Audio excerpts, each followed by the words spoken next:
시청자 여러분 안녕하십니까? 국민TV 대토론의 사회를 맡은 이강윤입니다.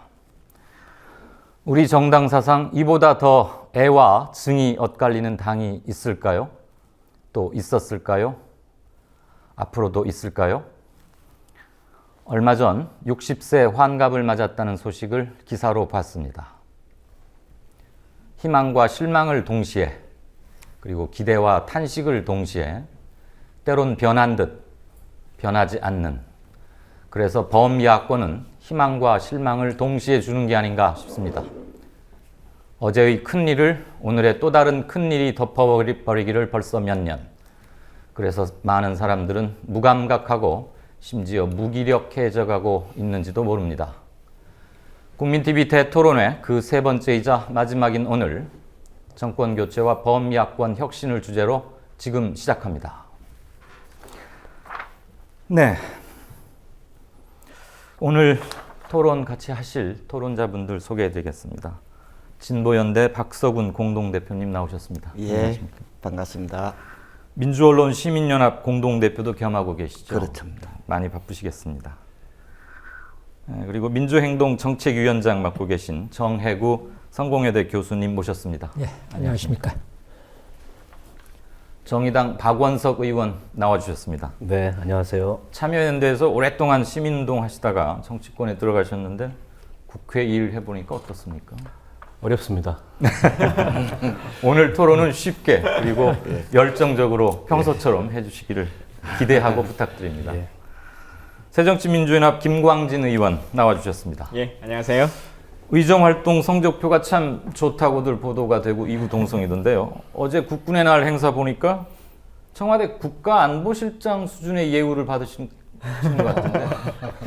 예, 그러지는 않고 원래 제 자리이긴 했는데 네네. 사진상 보이기에는 좀 그래서 거의 친박 의원 된 거 아니냐 이런 말들이 많아서 대구 출마를 열심히 준비하고 있습니다. 친박을 넘어서 뭐 금박이다 이런 말도 인터넷에서 본 것 같습니다.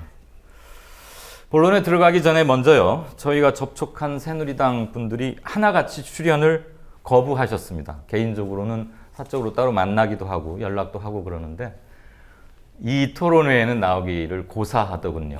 더 이상 묻지는 않았습니다.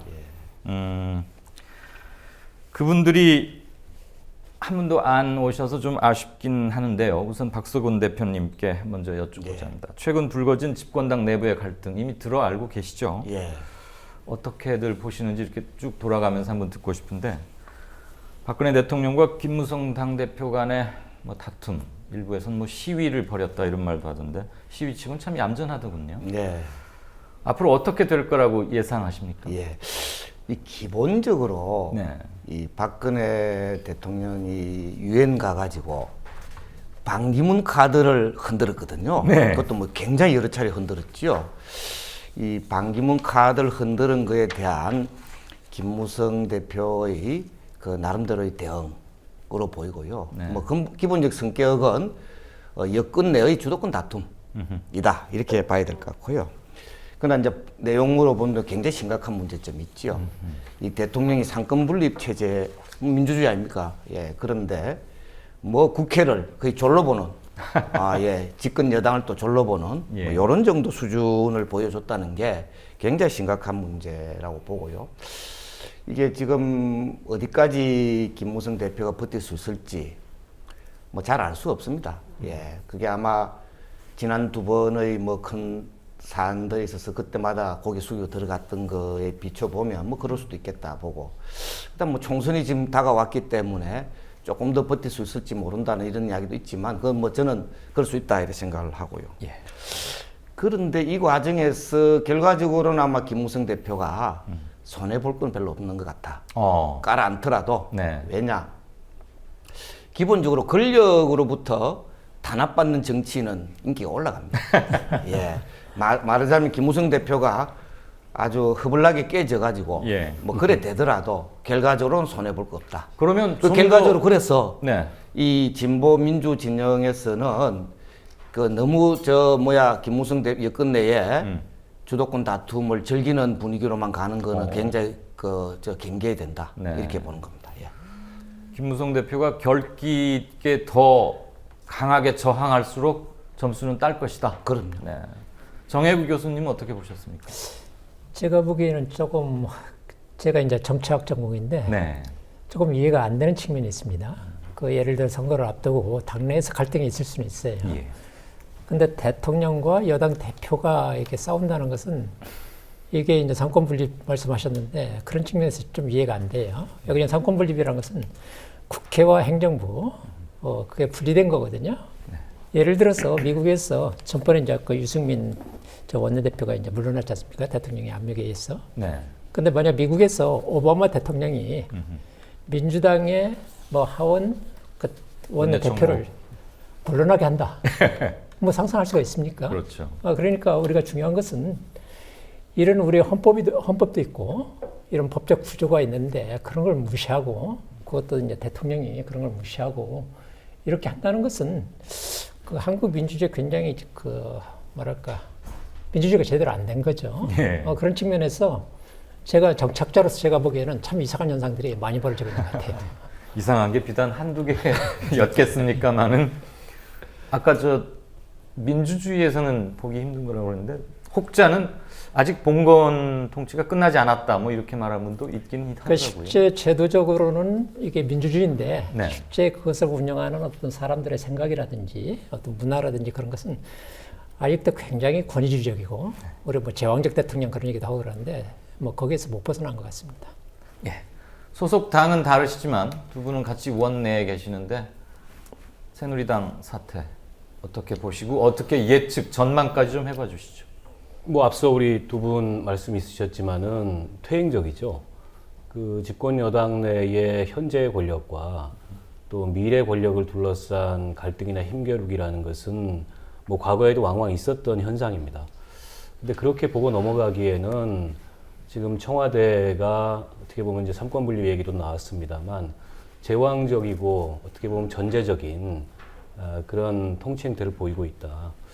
내년 총선을 앞두고 그 공천 문제는 사실은 정당의 고유한 어떤 그 권한이자 네. 정당 내부의 그 합의의 문제거든요. 네. 근데 그걸 청와대가 개입해서 뭐는 되고 뭐는 안 된다는 식으로 선을 긋고 또 이것이 그 뭐 공교롭게도 일 수도 있지만은 저는 하나의 흐름을 보여준다고 생각하는데 유승민 찍어내기가 얼마 전에 있었지 않습니까? 그거에 이어서 지금 그 집권 여당 대표가 추진하고 있는 국민공천제도에 대해서 청와대가 보이는 반응이라는 것은 정상적인 모습이 아니죠. 그런 점에서 저는 매우 퇴행적인 모습을 보이고 있다 이렇게 생각을 하고요. 근데 우리 앞서 그 박서군 대표께서 재미있게 표현을 하셨지만 김무성 대표로서는 절대로 손해보는 게임이 아니다 이렇게 생각합니다. 왜냐하면 국민들 그 인지도도 그렇고 또 국민들 의식 속에 물론 여론조사를 통해서 잡히는 건 있지만 김무성 대표가 대통령 후보다 그렇게 생각하지 않은 국민들도 굉장히 많습니다. 예. 근데 이런 계기를 통해서 박근혜 대통령과 1대1의 구도를 형성한다는 것은 정치공학적으로 봤을 때 절대 나쁜 게임이 아니죠. 본인의 정치적 체급이 향상된다. 네, 그리고 국민공천이라는 어떻게 보면 옳고 그름을 떠나서 굉장히 큰 명분을 들고 있거든요. 예. 그렇기 때문에 더더욱 이 갈등의 골이 깊어지면 깊어질수록 그리고 파열음이 커지면 커질수록 이른바 이제 대권 가도에서 김무성 대표의 주가나 위상은 올라가게 돼 있다. 그런 면에서 저는 어떻게 보면은 뭐 이걸 즐기고 있는 게 아니냐 이런 생각도 듭니다. 그렇다면 너무 꼬리를 빨리 내린 거 아닙니까?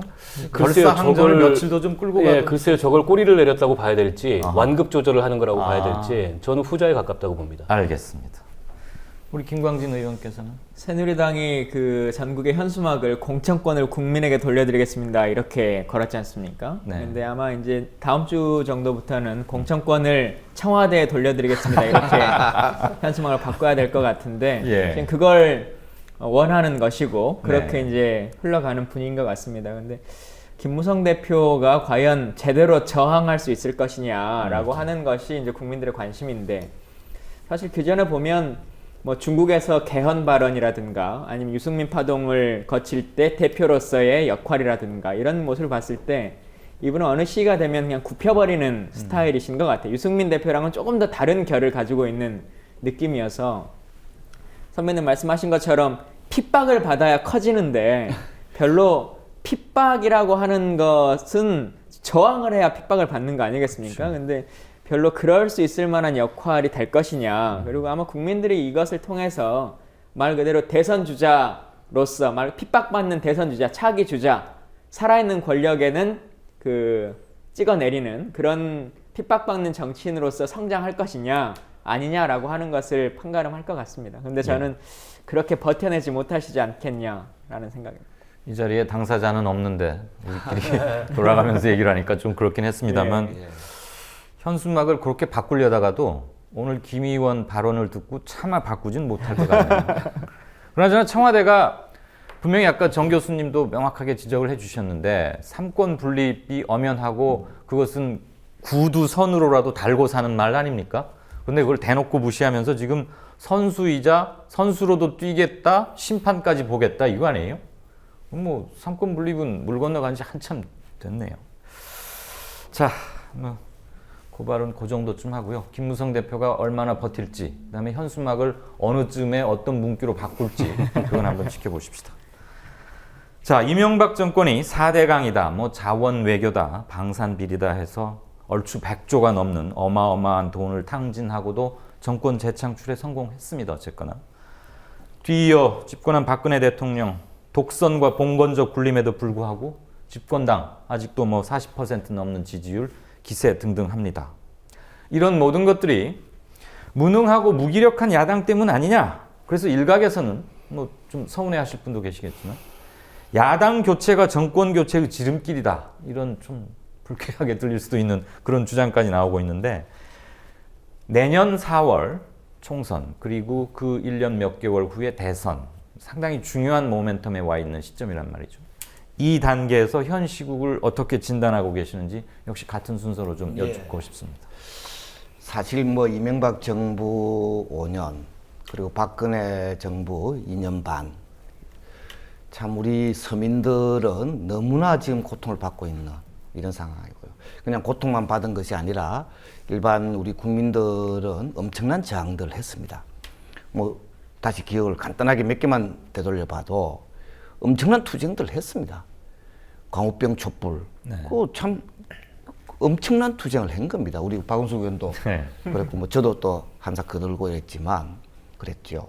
그다음 한맵대의 비준 저지 투쟁도 엄청나게 했지요. 뭐 4대강, 그다음에 뭐 이런저런 그 이 대중투쟁 굉장히 했지요. 그리고 박근혜 정권 들어와서도 뭐 이 국정원 등 국가기관을 동원한 관건 부정선거 규탄 투쟁, 뭐 굉장한 투쟁들 하고 정권 대중 투쟁으로까지 이어지면서 갔지요. 신부님들만 야, 그렇습니다. 예. 그러다가 또 이 세월호 진상규명 투쟁 600만 명이 서명을 하는, 아마 이 기세는 다시 만들기도 쉽지 않을 정도의 엄청난 그런 걸 했지요. 그러다가 메르스에다가 뭐 이런 엄청난 일들이 벌어지고, 뭐 이전 같으면 거의 정권이 몇 번 어찌 됐을 것 같은 이런 엄청난 투쟁들 다 했습니다. 그런데 지금 이 모양 이 꼴이란 말이죠. 국민들은 절망하고 좌절하고 어떻게 희망을 발견할 수 없는 이런 상황은 크게 두 가지로 저는 봅니다. 2%가 부족하다. 대중투쟁은, 대중들의 저항은, 국민들의 저항은 엄청나게 됐다. 2% 부족한데 하나가 부족한 거는 뭐냐 하면 이 대중사업이나 대중투쟁의 총전선이 제대로 결집이 안 되고 있다. 각기약진하고 있는.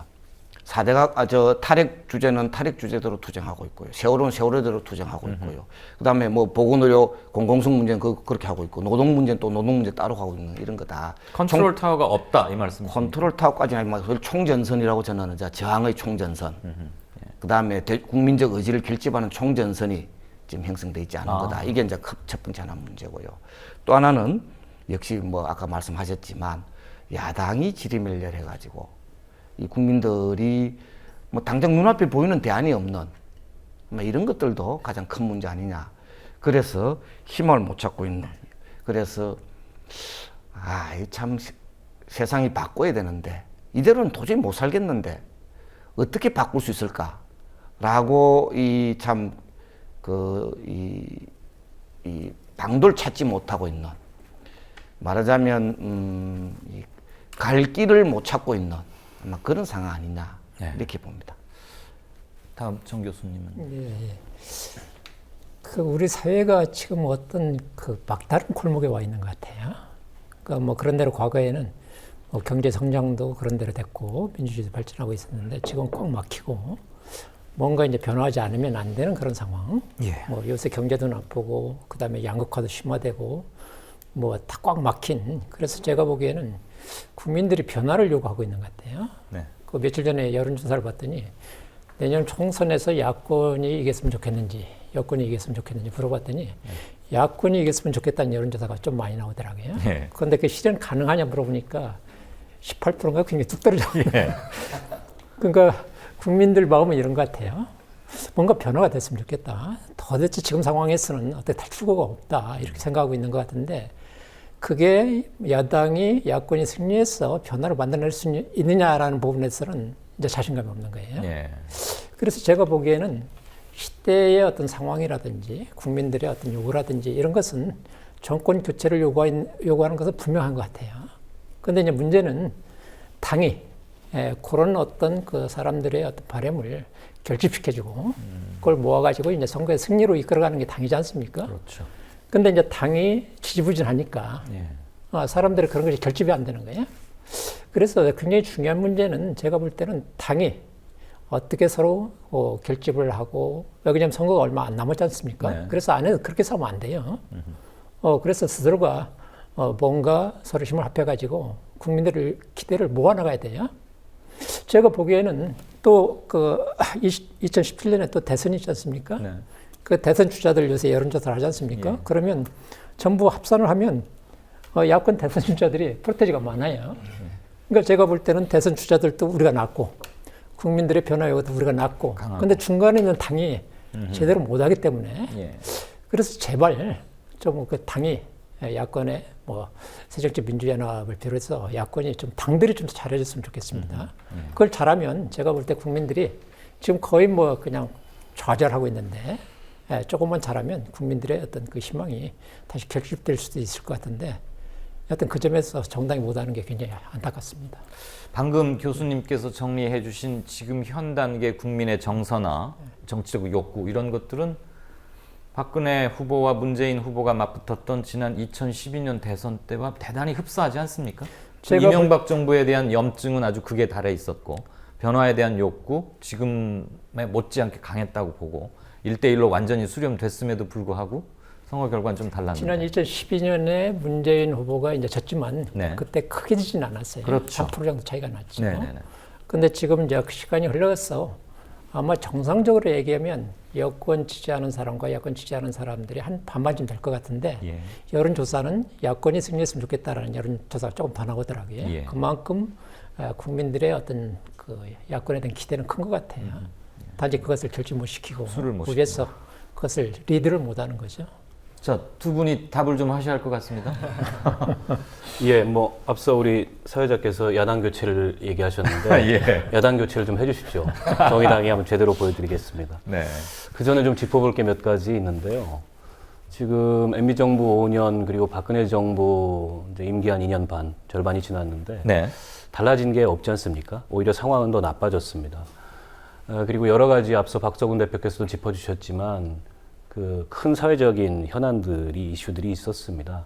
그때마다 국민들이 거리에서 저항을 했고 그리고 문제 해결을 원했는데 네. 근데 야당이 그 제기됐던 이슈들 중에서 하나라도 문제 제기하는 것을 넘어서서 문제 해결을 한 게 있었나 저는 좀 이렇게 반성적으로 돌아봐야 된다고 생각을 합니다. 이명박 정부 시절에는 워낙 원내 의석이 작았기 때문에 예. 어느 정도 그게 면피가 됐습니다. 원내 한 80몇 석밖에 안 됐기 때문에 압도적 다수 의석을 가진 그런 새누리당의 위력 앞에서 원내에서 뭘 해볼래야 해볼 수 없는 그런 조건이었던 게 분명히 맞거든요. 근데 19대 국회 들어서 여전히 원내 다수 의석은 아니지만 야당을 전부 합치면 140석이 넘는 의석을 가지고 있었어요. 그렇기 때문에 그런 절대적 열세의 상황이 아니었습니다. 근데 박근혜 정부 들어와서도 국정원 그 대선 개입 사건이나 또 세월호 진상규명 문제나 쌍차 문제라든지 그리고 지금의 노동시장 구조개혁 문제 이런 현안들이 쭉 펼쳐질 때마다 문제 제기를 하고 그 국회에서 반대의 목소리, 비판의 목소리를 내긴 하는데 마지막에 가면 이게 흐지부지 돼버린다는 겁니다. 협상을 통해서든 투쟁을 통해서든 뭔가 그 단계에서의 성과를 만들고 그리고 그 성과를 딛고서 한 걸음 나아가는 그런 모습의 야당이어야지 국민들이 다소 부족함이 있어도 다소 이게 아쉬움이 있어도 신뢰를 보낼 수 있는데 그게 안 된다는 거예요. 그리고 그게 안 되는데 상당 부분 저는 뭐 그 저희가 소수 정당이어서 저희에겐 책임이 없다고 얘기하지는 않습니다만 네. 상당 부분 제1야당의 책임이 저는 있다. 그리고 제1야당 내부에 어떻게 보면 그 고비고비 때마다 아쉬운 리더십 그리고 아쉬운 내부의 통합력 이런 것들이 늘 걸림돌로 작용을 했던 게 아닌가라는 생각이 들고요. 저는 지금도 마찬가지라고 생각합니다. 이 내년 총선 그 다음 대선을 앞두고 국민들이 정권 교체의 열망은 가득하지만 정권 교체가 현실적으로 가능하냐에 대해서 또 상당한 회의를 갖고 있는 게 사실이에요.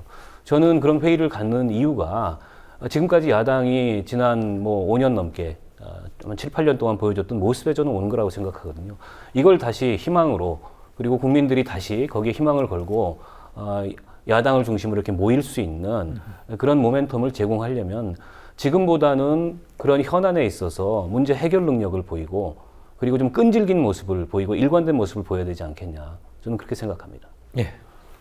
김 의원께서는. 예, 야당이 뭐 못하고 있는 모습들이 많죠. 국민들이 요구하시는 방향까지 가지도 못하고 결과도 못 내고 하는 일들이 많습니다. 저도 뭐 제가 세월호 특위도 했었고 또 제가 정보위도 하니까 국정원 관련한 특위도 하고 뭐 여러 가지 방산비리 이런 문제도 하고 합니다만 최종적인 단계에 갔을 때 턱 막혀버리는 어떤 일들이 생기더라고요. 진짜 말 그대로 결론을 못 낼 수밖에 없는 그 구조를 행정부라고 하는 힘이 가지고 있는 그 막강함으로 눌러버리는 일들이 발생하던데 물론 그럼에도 불구하고 뚫고 나가는 것이 정치력이겠습니다만 그러지 못했다라고 하는 것은 반성하게 되고 또 그런 이유 중에는 아까 박 의원님 말씀하신 것처럼 저희 당 안에서의 컨트롤 타워의 문제 이런 것들도 계속 있었죠. 제가 3년 반 정도 지금 국회의원 생활을 해보는데요.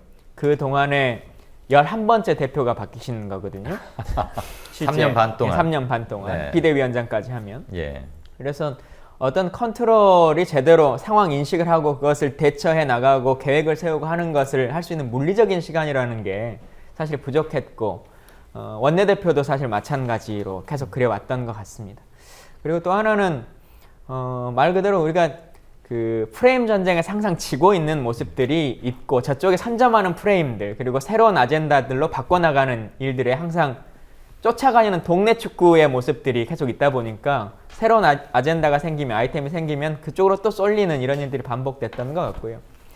마지막으로는 우리가 흔히 기울어진 운동장이다 이렇게 얘기하기도 합니다만 언론 지형에 있어서도 그런 모습들이 많기 때문에 예를 들면 지금 새누리당이 청와대와 김무성 대표가 1대1로 이렇게 막 싸우고 있고 말 그대로 계파 싸움이고 권력 싸움이지 않습니까? 근데 이 모습은 좀 멋들어진 권력 투쟁의 모습처럼 보여지는데 예. 저희 당 안에서 이런 정도의 수준의 일이 있었다면 치졸하고 찌질한 그냥 그 계파 간의 다툼 이런 식으로 이제 그려지고 예. 국민들에게도 인식될 수밖에 없는 그런 구조여서 네. 사실 정당이라는 게 다 안에 내분도 있고 외분도 있고 다 하는 일이겠지만 그런 모습들이 실제 모습보다 훨씬 더 무능한 것처럼 만들어진 프레임들도 있는 것도 사실이라는 생각은 좀 같습니다. 알겠습니다. 기울어진 운동장 얘기는 좀 이따 아마 하게 될 테니까 그때 더 이어가기로 하고 오늘 특히 두 분 의원께 주문드리고 싶은 것은 당을 대표하고 있는 진짜 당 대표 자격으로 나와 있다 라고 책임감과 평소의 포부를 잘 믹스해서 개인 박 의원, 김 의원이 아니라 전체를 대표하는 책임감과 함께 포괄적으로 좀 말씀을 해주시고 다 친하게 지내고 알던 사람들이니까 주례사 같은 토론은 저는 사양하고 싶습니다. 철저하게 비판하고 그렇게 하십시다. 자, 이거는 김 의원께는 좀 답변을 구하기는 좀 뭐 할 것 같고 예. 제1야당의 문제점을 딱 하나씩만 좀 들어주시겠습니까? 세 분 토론자분. 네. 기본적으로 아마 저는 이 정당이란 거는 집권하기 위한 것이 정당이잖아요. 근데 이게 집권 의지가 있는 거냐?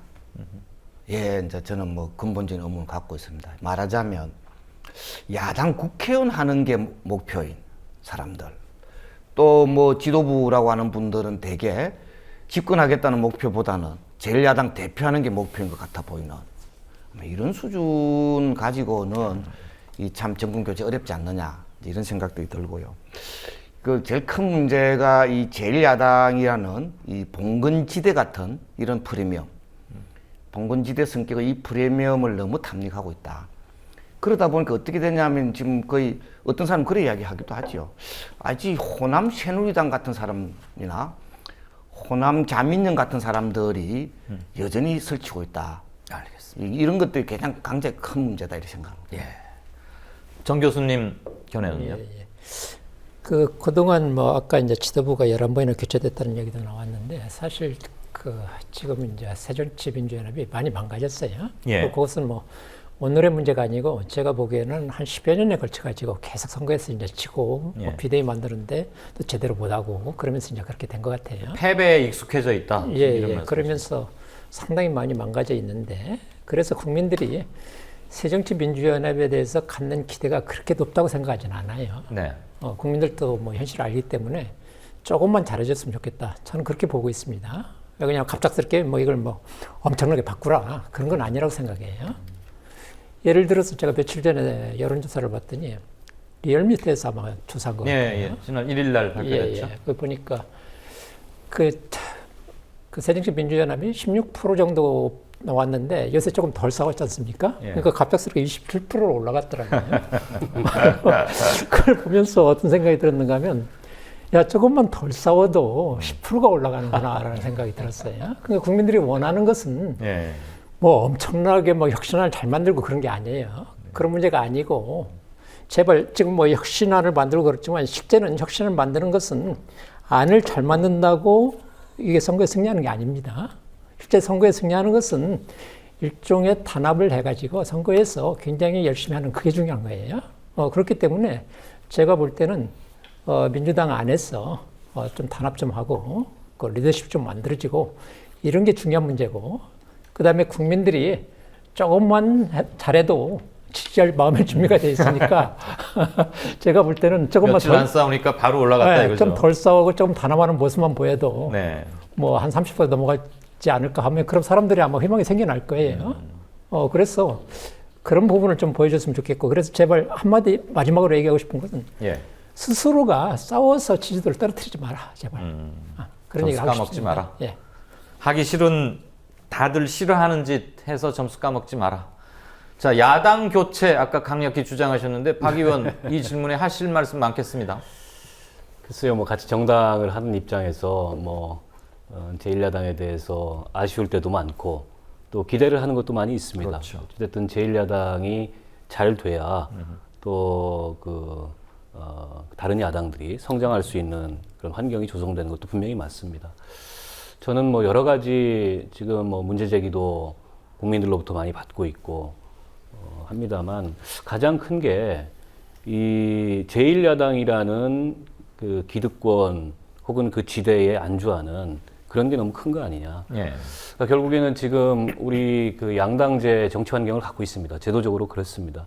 거기서 어쨌든 잘 못 돼도 우리는 제1야당이다. 망해도 80석은 간다.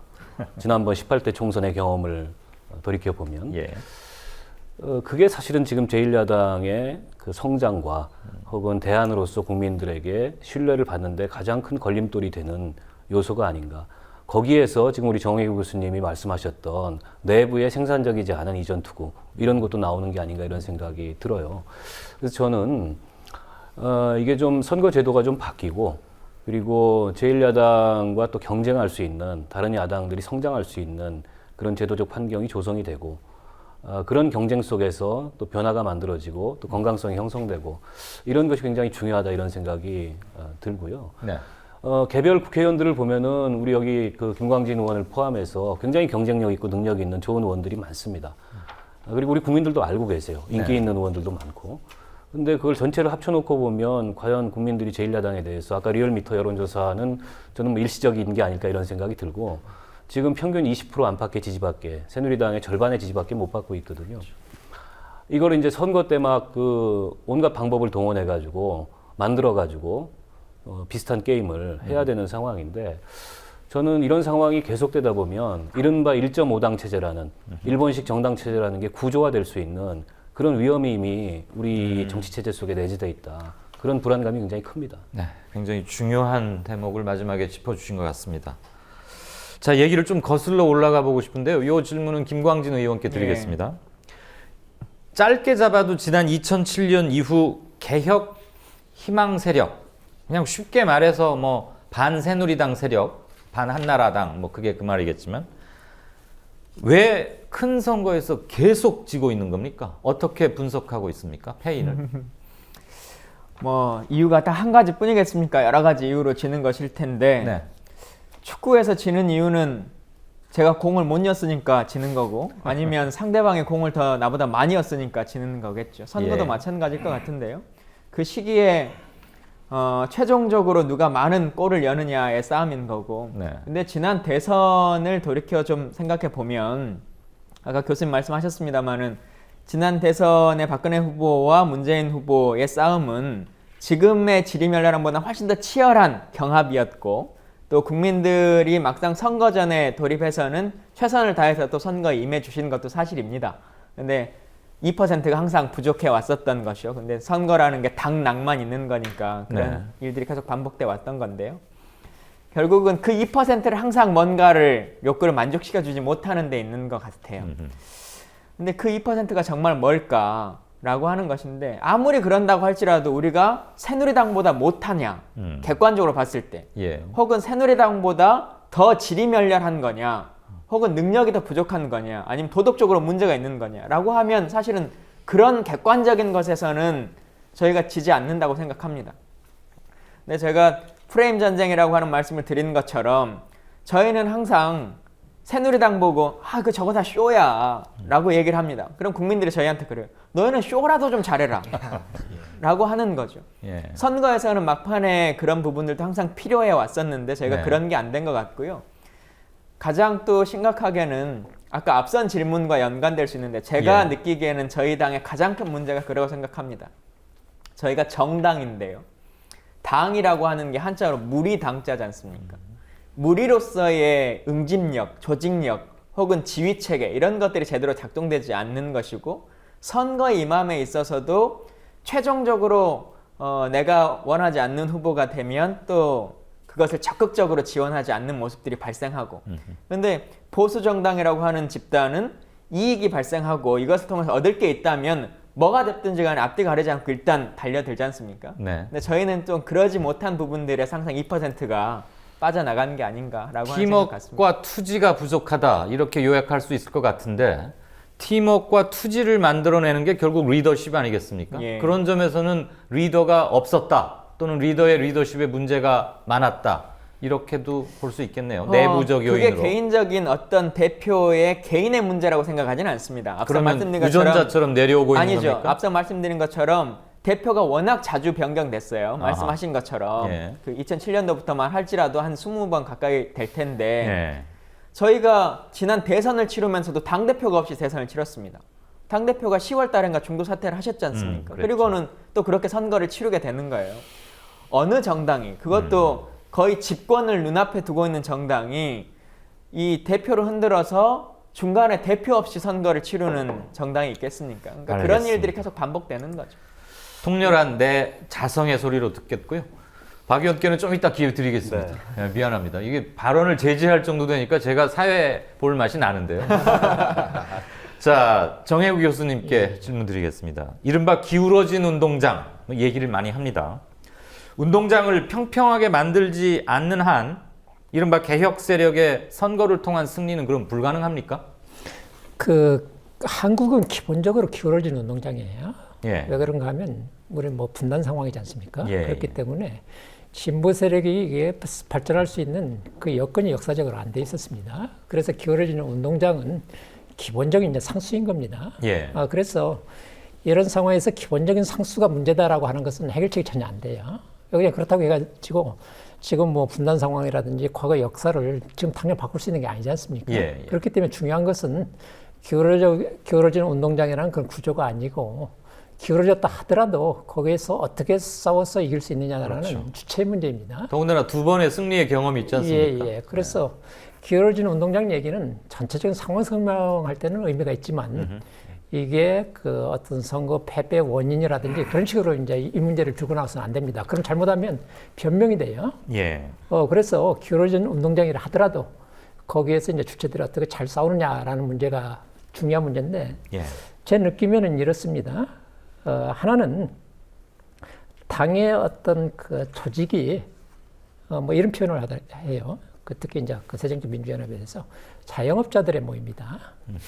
그러니까 국회의원 되기 위해서 이렇게 보여들긴 했지만 그들 사이에 어떤 공통된 어떤 정체성 같은 게 있느냐. 뭐 그런 이제 질문인 것 같아요. 예.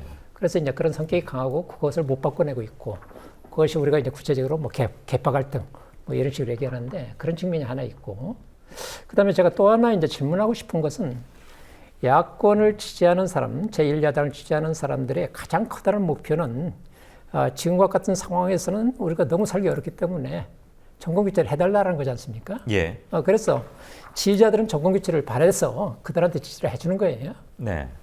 그런데 그 당의 국회의원들은 정권교체를 원하는지 모르겠어요. 왜냐하면 지금 싸우는 거 보면 정권교체를 위해서 싸우는 게 아니라 뭐 예를 들어 자기가 공천 받느냐 네. 못 받느냐 이거 가지고 싸우지 않습니까? 예. 그러니까 그 사람들은 제가 보기엔 자신의 국회의원 되는 거. 근데 솔직히 말해 저는 누가 국회의원 되는 건 별 관심 없어요. 더 중요하게 관심이 많은 것은 세력 교체. 정권 교체를 이룰 수 있는 국회의원이 필요해요. 예. 그렇기 때문에 이 국회의원들이 이 자기들을 지지하는 지지자들이 원하는 것을 안 하고 자기 개인의 사익을 위해서 국회에 되고자 하는 이게 가장 커다란 문제가 아닌가라고 생각이 듭니다. 시대적 소임의식이 전혀 없는 사람들을 많이 뽑아놨군요. 그러니까 저희가. 공적인 어떤 목표가 없는 거죠. 네. 사적인 자기 국회의원 되는 문제 예. 이걸 넘어서지 못하는 거죠. 알겠습니다. 박 의원님께 저 질문 드리죠. 네. 그냥 압축적이고 단도직입적으로 여쭙겠습니다. 연전연패하고 있어요. 2007년 이후로. 보수 세력이 잘한 겁니까? 아니면 개혁 세력이 못한 겁니까? 아니면 개혁 세력은 똘똘 뭉쳐서 베스트, 최선을 다했는데도 결국은 이게 최대치란 말입니까? 세 가지 측면이 전 동시에 다 있다고 생각합니다. 특히 이제 보수 세력이 선거라는 정치 게임에 굉장히 유능합니다. 우리가 지금까지 그걸 여러 번 목격을 해왔고요. 특히 지난 대선 때 새누리당이 당의 색깔, 로고, 그리고 진보가 전통적으로 가져왔던 의제와 정책 공약, 진정성은 없습니다만 그걸 통해서 그 변신하는 모습을 봤을 때 선거 동물이라고 할 만큼 저는 굉장히 유능하다. 그런 점에 대해서는 뭐 저는 인정할 수밖에 없다 이런 생각이 들고요. 그에 반해서 이 민주개혁 진보 세력은 그만큼 유능하지 못한 면이 저는 있었고요. 예.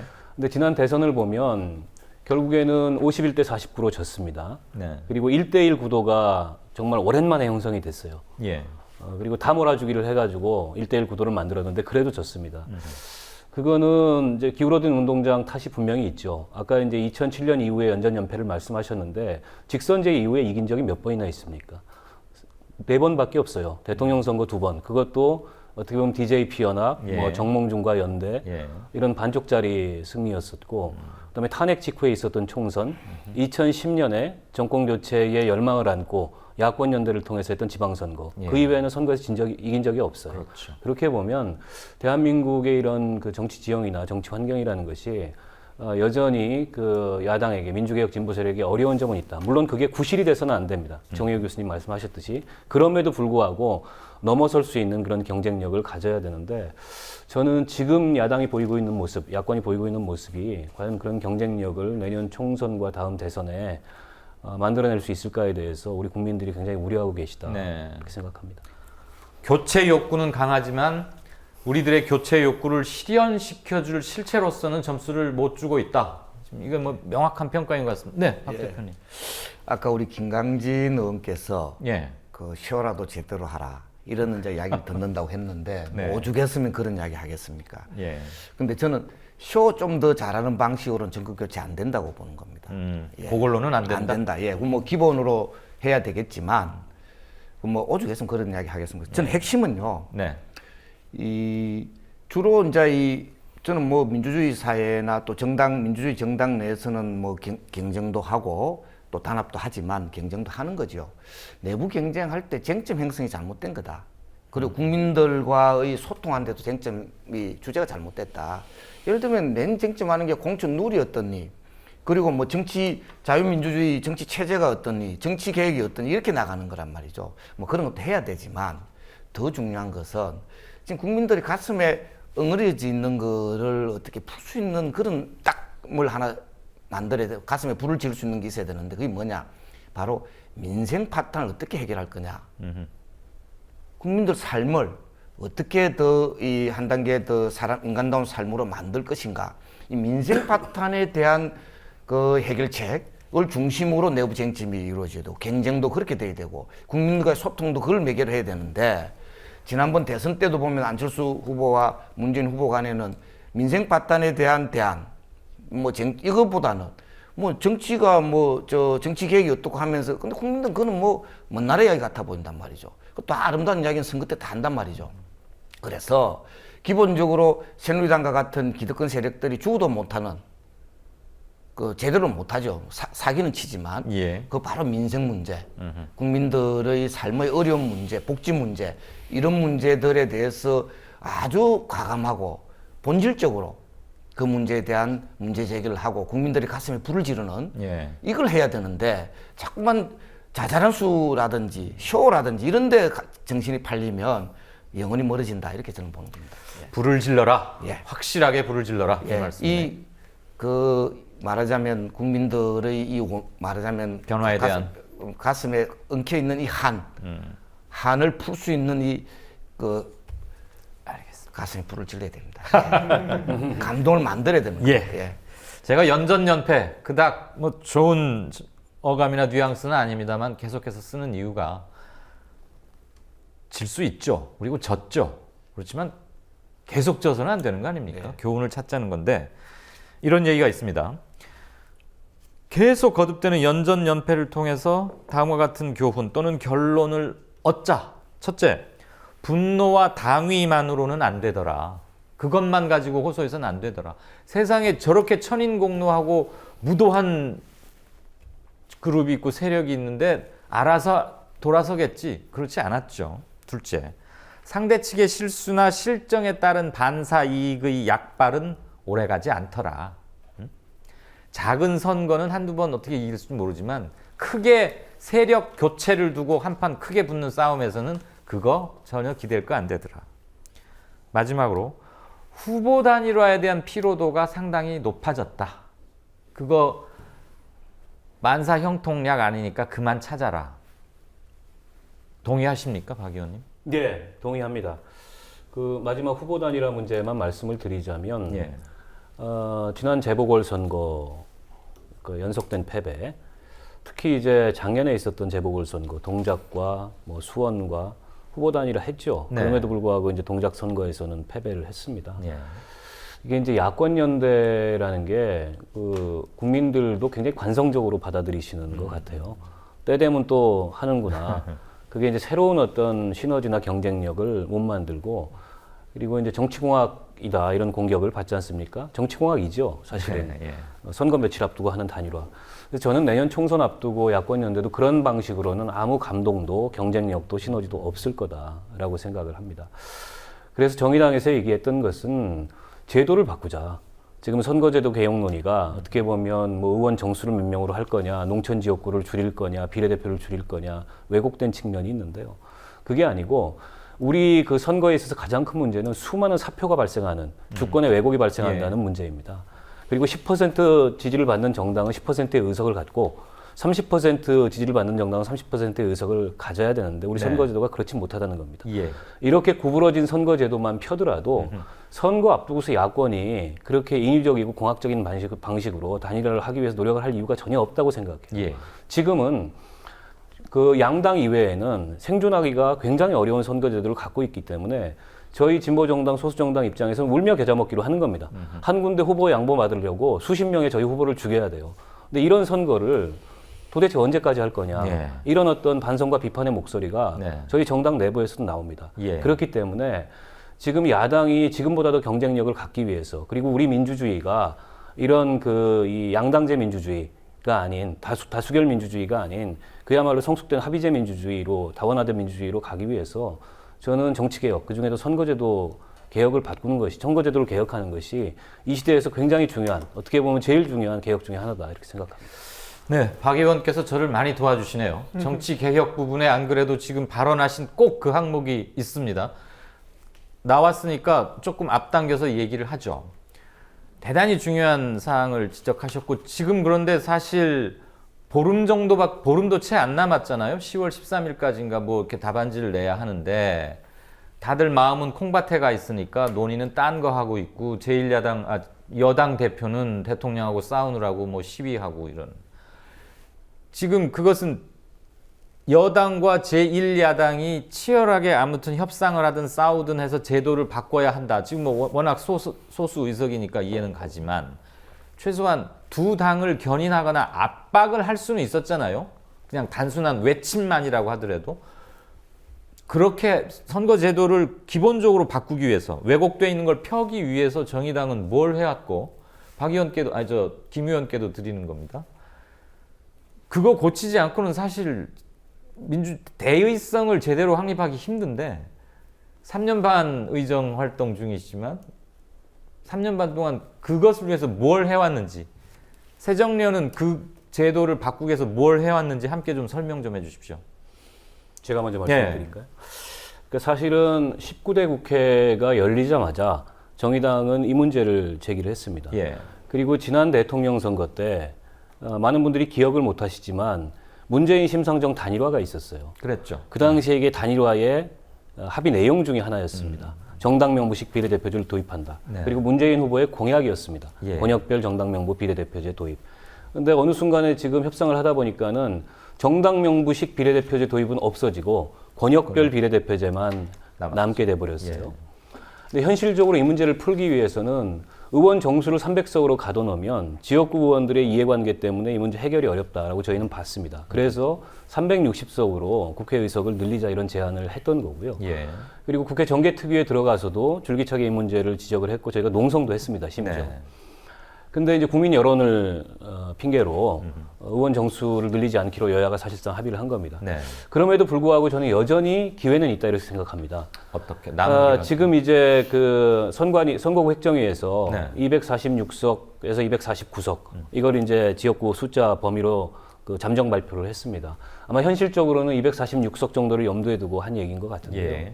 그러면 현재하고 똑같은 겁니다. 그렇죠. 나머지 54석의 비례대표를 선출하는 방식을 지금처럼 그 병립제가 아닌 예. 정당의 지지율과 연동해서 그 지지율만큼 의석을 주는 연동형으로만 바꾸더라도 저는 굉장히 큰 진전이다. 네. 거기서 그게 권역별이냐 아니냐는 저는 오히려 부차적인 쟁점이라고 생각을 합니다. 예. 그래서 저는 뭐 시간이 얼마 안 남긴 했지만 여전히 기회는 있고 네. 근데 지금 현재 선거제도가 제1야당과 여당 두 당 공이 수혜자예요, 현 선거제도에. 예. 그렇기 때문에 좀처럼 이 제도 바꾸는 거에 대해서 적극적이지 않은 것이 저는 지금이라도 바꿀 수 있는 것을 못 바꾸고 있는 가장 큰 원인이다 이렇게 생각합니다. 지역구 출마도 준비하고 계시는 것으로 듣고 있는데 예. 김 의원 말씀 좀. 뭐 근데 박 의원님이 거의 말씀하셔가지고 네. 같은 말에 반복이 될 것 같습니다만 그래서 빼고. 짧게만 예. 말씀드리면 개인적으로는 저는 독일식 정당 명부제로 나가는 것이 맞다라고 생각하고 항상 저도 뭐 어디에 언론과 얘기를 하면 국회의원 수는 한 500명 정도까지 늘리는 것이 좋겠다라고 말씀을 드립니다. 그런데 그건 이제 또 개인적인 의견과 당이 현재 취할 수 있는 입장이라고 하는 것이 있는 것이고 새정년은 왜 그걸 당론으로 정했음에도 강력하게 밀고 나가지 않았죠? 또는 못했죠? 사실 이제 그 협상 이후에 많이 내용들이 바뀌었던 것 같고요. 그것만이 정답이라고 볼 수는 없는 것이고 또 국회의원 수의 증가 문제를 사실 저희 대표도 한번 거론을 한 적이 있었지 않습니까? 예. 그게 뭐 진심이든 어쩌면 농담처럼 말씀하신 거든. 근데 그거를 통한 여론이라고 하는 것이 이제 명확하게 있는 것이죠. 저는 이제 그게 가장 대한민국 사회의 슬픔이라고 생각합니다. 그러니까 뭐 독일식 정당 명부제냐 아니냐 뭐 이런 것도 중요한 겁니다만은 정말 국민들이 왜 국회가 필요한지에 대해서 그것을 국회가 제대로 설명해내지 못한 것도 잘못일 수 있겠습니다만 정말 그래서 말씀하신 것처럼 결국은 국회라고 하는 공간이 삶을 바꿔주는 일을 하는 곳인데 예. 그것을 설득해내지 못하기 때문에 이 일들이 계속 반복되고, 그러니 의원 수가 늘어나지 못하기 때문에 또 이 비례대표의 문제들도 확장해내지 못하고 있는 거 아니겠습니까? 예. 그러니까 결국엔 국회 자체가 국민들에게 국회가 원래 고유의 역할들, 그리고 충실히 국민을 위해서 하는 모습들, 이것을 더 많이 보여줄 필요성이 있다고 생각합니다. 알겠습니다. 이제 지난 패인의 분석과 자성은 이 질문 하나로만 더 마무리를 하고 앞으로는 개혁과 연대, 그다음에 혁신 쪽으로 좀 화제를 옮아가 볼까 하는데요. 이른바 최대주의와 최소주의라는 걸 얘기합니다. 정치학자들이. 최대주의는 너하고 나하고 같은 게 아주 많아야 우리는 함께 제휴할 수 있다는 거고, 최소주의는 너하고 나하고 같은 게 하나만 있어도 우리는 뭉친다. 아마 지금 이제 새누리당을 얘기하는 것 같고, 최대주의는 야권을 상징하겠죠. 분열이라는 것, 분열은 고칠 수 없는 야권의 숙명이자 천형 같은 겁니까? 정 교수님? 유전자에 박혀 있습니까? 분열이라고? 저는 우리 이제 민주 진보 진영이 좀 자기 성찰을 좀 해야 된다고 생각을 해요. 자기 성찰. 자기 성찰을. 왜 그런가 하면 민주진영이 주로 이제 과거에 해왔던 어떤 문화라는 게 어떤 거냐면 저항, 항의, 그다음에 정의감이 굉장히 강하지 않습니까? 그렇죠. 그렇기 때문에 어떻게 보면 세계에서 유례없는 민주화 운동을 해왔던 그런 세력들이에요. 그런 세력임에도 불구하고 왜 지금 이렇게 제대로 못하는가라는 문제에 있어서 저희들이 살펴봐야 될 게, 굉장히 정의감이 높고 저항을 잘한다 하더라도 뭔가를 책임을 맡으면 일단은 많은 사람들하고 같이 단결을 하고 협조를 해야 돼요. 예. 근데 그런 부분에서 과연 민주 진보 세력이 얼마만큼 그런 어떤 문화를 가지고 있느냐라는 측면은 우리 스스로 되돌아봐야 됩니다. 왜냐하면 조금만 생각이 달라도 갈라서 우리 민주당 지금 새정치민주연합도 그렇고 우리 진보정당도 그렇고 항상 이합 집산을 했지 않습니까? 지금도 막 쪼개지고 있죠. 네, 지금도 항상 이합 집산을 해요. 그러니까 국민들이 볼 때는 다른 내용을 떠나가지고 이렇게 항상 이합 집산하는 세력한테 정권을 과연 줄 수 있느냐, 불안정한 거예요. 신뢰가 없는 거죠. 그래서 그 점은 국민들의 잘못이 아니고 저는 민주 진보 진영의 잘못이라고 생각합니다. 그래서 제가 보기에는 이합 집산을 안 하고 보다 단합하고 하기 위해서는 어떤 심성이라든지 어떤 문화가 필요하냐면 남의 얘기를 경청하고, 그 다음에 관대하고, 그 다음에 차이가 있다 하더라도 같이 힘을 합하고, 그런 태도 있지 않습니까? 예. 근데 우리 민주 진보 진영에서는 그런 태도가 없어요. 어떤 식이냐면 조금만 잘못하면 어제까지 동료였던 사람들한테도 막 비판하고, 예. 이제 그렇습니다. 그러다 이제 마음이 상하는 거예요. 예. 그래서 기본적으로 우리 민주 진보 진영에서는 이게 어떤 문화에서 좀 문제가 있는 게 아닌가라는 생각을 많이 합니다. 그렇기 때문에 제가 볼 때는 문화는 고치기가 시간이 많이 걸려요. 그렇죠. 몇십 년 기다려야 되는 건 아니시죠? 예, 시간이 많이 걸린다 하더라도 네. 저는 이것을 바꿔야 된다고 생각합니다. 이걸 안 바꾸면 제가 볼 때, 그러니까 새누리당하고 차이가 나는 게 그거예요. 그쪽은 내용도 별로 없고 그렇지만 뭔가 이해가 이제 같이 있기 때문에 그런지 몰라도 단합을 잘해요. 예. 근데 우리는 뭔가 이해도 없는데 조금만 생각이 다르면 단합이 안 돼요. 예. 그렇기 때문에 그 문제에서, 그래서 저는 항상 좀 민주 진보 진영한테 얘기하는 게 조직이나 노선의 문제가 아니고 좀 문화 좀 바꾸라, 그런 얘기를 많이 하는데 모르겠습니다. 그러면은 그 문화가 이렇게 단시간에 바뀔 리는 없고, 문화가 바뀔 때까지 몇십 년 걸릴지는 모르지만 계속 야당하고 언더독으로 지낼 각오를 하자, 차라리 이 말씀이시죠? 아니, 그런 얘기가 아니고 저는 오래 걸리니까 가지 말자, 안 된다 그런 얘기가 아니고 지금이라도 그런 문제를 깨달았으면 좋겠어요. 근데 그게 일거에 바뀌느냐가 문제란 말이에요, 지금. 다들 자각은 하고 있는데 행동 수정을 못 하는 제가 얘기하는 거죠. 것은 어떤 얘기냐면 네. 이것을 스스로 자각하고 있느냐라는 문제야. 민주 진보 진영이. 자각들은 하고 있을 것 같은데요. 예. 말씀하시죠. 약간 좀 접근법을 달리 해야 된다고 생각하는데, 네. 자각이라든지 또 성찰이라든지 이런 거 당연히 해야 되죠. 예. 성찰해야 된다고 생각합니다. 예. 근데 해법은 어떻게 되느냐? 저는 같은 것은 단결이라는 게 뭐겠습니까? 무조건 단결하자, 이거 안 되는 겁니다. 예. 하자고 해도 같은 것은 같이, 다른 것은 또 다르게 가야 된다. 그럼 다르니까 조금 다른 거 가지고 아예 갈랐을 거냐? 또 다르다는 겁니다. 그래서 저는 이 문제를 기본 원칙은 같은 건 같게 다른 건 서로 다르게 가는데 대동소이여야 된다. 크게 같으면 조금 다르더라도 그건 합친다. 그리고 또 크게 다르면 그 점은 또 서로 연합하는 더 큰 걸 위해서 연합하는 이런 방법도 있다. 그래서 저는 이렇게 생각합니다. 이 정권 교체를 위해서는 기본적으로 민주개혁 세력은 민주개혁 세력끼리 핵심과 통합을 해야 된다. 네. 또 진보 정치 세력은 진보 정치 세력대로 혁신과 통합을 해야 된다. 다 혁신을 해야 됩니다. 혁신 안 하고 그냥 그 뭐 단결만 하다고 해가 될 일이 아닙니다. 네. 해야 되고요. 그리고 민주개혁 세력과 진보 세력 간의 선거연합을 해야 된다. 네. 선거연합을 하는데 다수 세력은 집권 전략을 단독 집권 안 되는 겁니다. 그럼 진보 세력, 소수 세력의 협조를 받아야 되는 겁니다. 그럼 소수 세력은 그러면 가서 뭐 덜러리만 쓸 거냐? 소수 세력의 교두보 전략. 그렇게 다수 세력의 집권 전략과 소수 세력의 교두보 전략이 서로 간에 이해가 맞아지면서 가치가 맞아지면서 가는 겁니다. 이렇게 하기 위해서는 연합전선을 펴야 된다. 그래서 말씀이죠. 같은 그 민주개혁 세력은 민주개혁 세력대로 핵심과 통합. 그 다음에 진보 세력은 진보 세력도 핵심과 통합. 선거연합하자. 네. 선거연합하기 위해서는 가치연합이 된다. 정책연합이 된다. 예. 후보 단일화 그 아주 거품에 불과한 거라는 걸 예. 알고 있는 겁니다. 그래서 선거연합을 하기 위한 정책연합, 가치연합을 위한 논의들이 돼야 되는데 하도 그 앞에 여러 가지 못 볼 꼴을 우리가 너무 많이 봤지 않습니까? 못 볼 꼴을 많이 보다 보니까 아예 애비애비 하면서 네. 그 근처로도 안 가고 있는 지금 예. 얼마밖에 6개월밖에 안 남아 있는데 예. 근처로도 안 가고 있는 것이 그래 되면 결과적으로 나중에 어찌 되냐? 내년 아마 선거 임박해서 타산을 해보니까 뭐 1, 2%가 모자란다라든지 5% 상가이라든지 이래 되면 결과적으로 또 후보 단일화 내지 뭐 이런 식의 논의들로 갈 가능성이 굉장히 높다. 그건 또 다른 실패를 예고하는 거다. 이래 보는 거고요.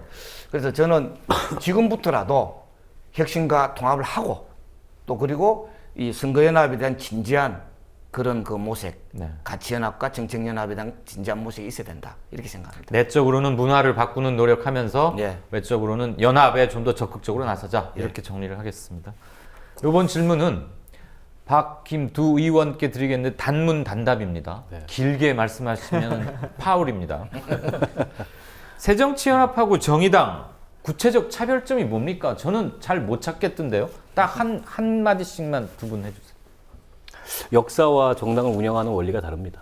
아, 역사는 빼고 정당 운영하는 원리가 어떻게 다릅니까? 진성당원대에 기초해서 상향제 의사결정을 하는 게 저희 진보정당입니다. 예. 근데 새정치민주연합은 진성당원제가 아니고 그리고 상향식 의사결정을 하지 않습니다. 이거는 좁힐 수가 없는 차이입니다. 그러면 둘이 사귀거나 결혼하는 데는 상당히 장애 요인이 되겠네요? 장애 요인이 아니고 불가능한 차이입니다. 불가능하다? 네. 사랑에는 국경도 없다는데 미리 저렇게 탁 담을 수. 정당에는 경계가 있습니다. 김 의원은 어떻습니까? 저는- 다른 점이 뭡니까? 저는 별 차이가 별로 없는 것 같아요. 솔직히. 예. 크게 모르겠어요. 제가 정의당 생활 해보지 않았기 때문에 네. 얼마나 차이가 있는지는 모르겠습니다만 예. 저희 당에 와 계신 김기식 의원이나 예. 여기 박원석 의원님이나 과연 양당을 바꿔서 비례대표를 받았다고 하면 예. 그게 당의 이상한- 차이가 느껴질 것인가, 어허, 예. 의원들의 성향이 바뀔 것인가, 저는 예. 그러지 않을 거라고 생각하거든요. 그래서 실제 운영에 있어서 정말 어느 정도의 상향식인가는 뭐 좀 다르겠죠. 예를 들면 후보자를 선출하거나 뭘 할 때 직접 투표가 훨씬 더 좀 많을 수 있고 운영에 있어서 당비나 이런 걸 가지고 운영하는 비용들이 경제적인 상황들이 다를 수는 있겠습니다만은 큰 틀에 있어서는 큰 차이가 크게 느껴지지 않습니다. 저희도 당대표를 뽑을 때는 다 국민 당원들이 뽑습니다. 그리고 단문 단답이라는 원칙이었습니다. 일단 그까지 하겠습니다.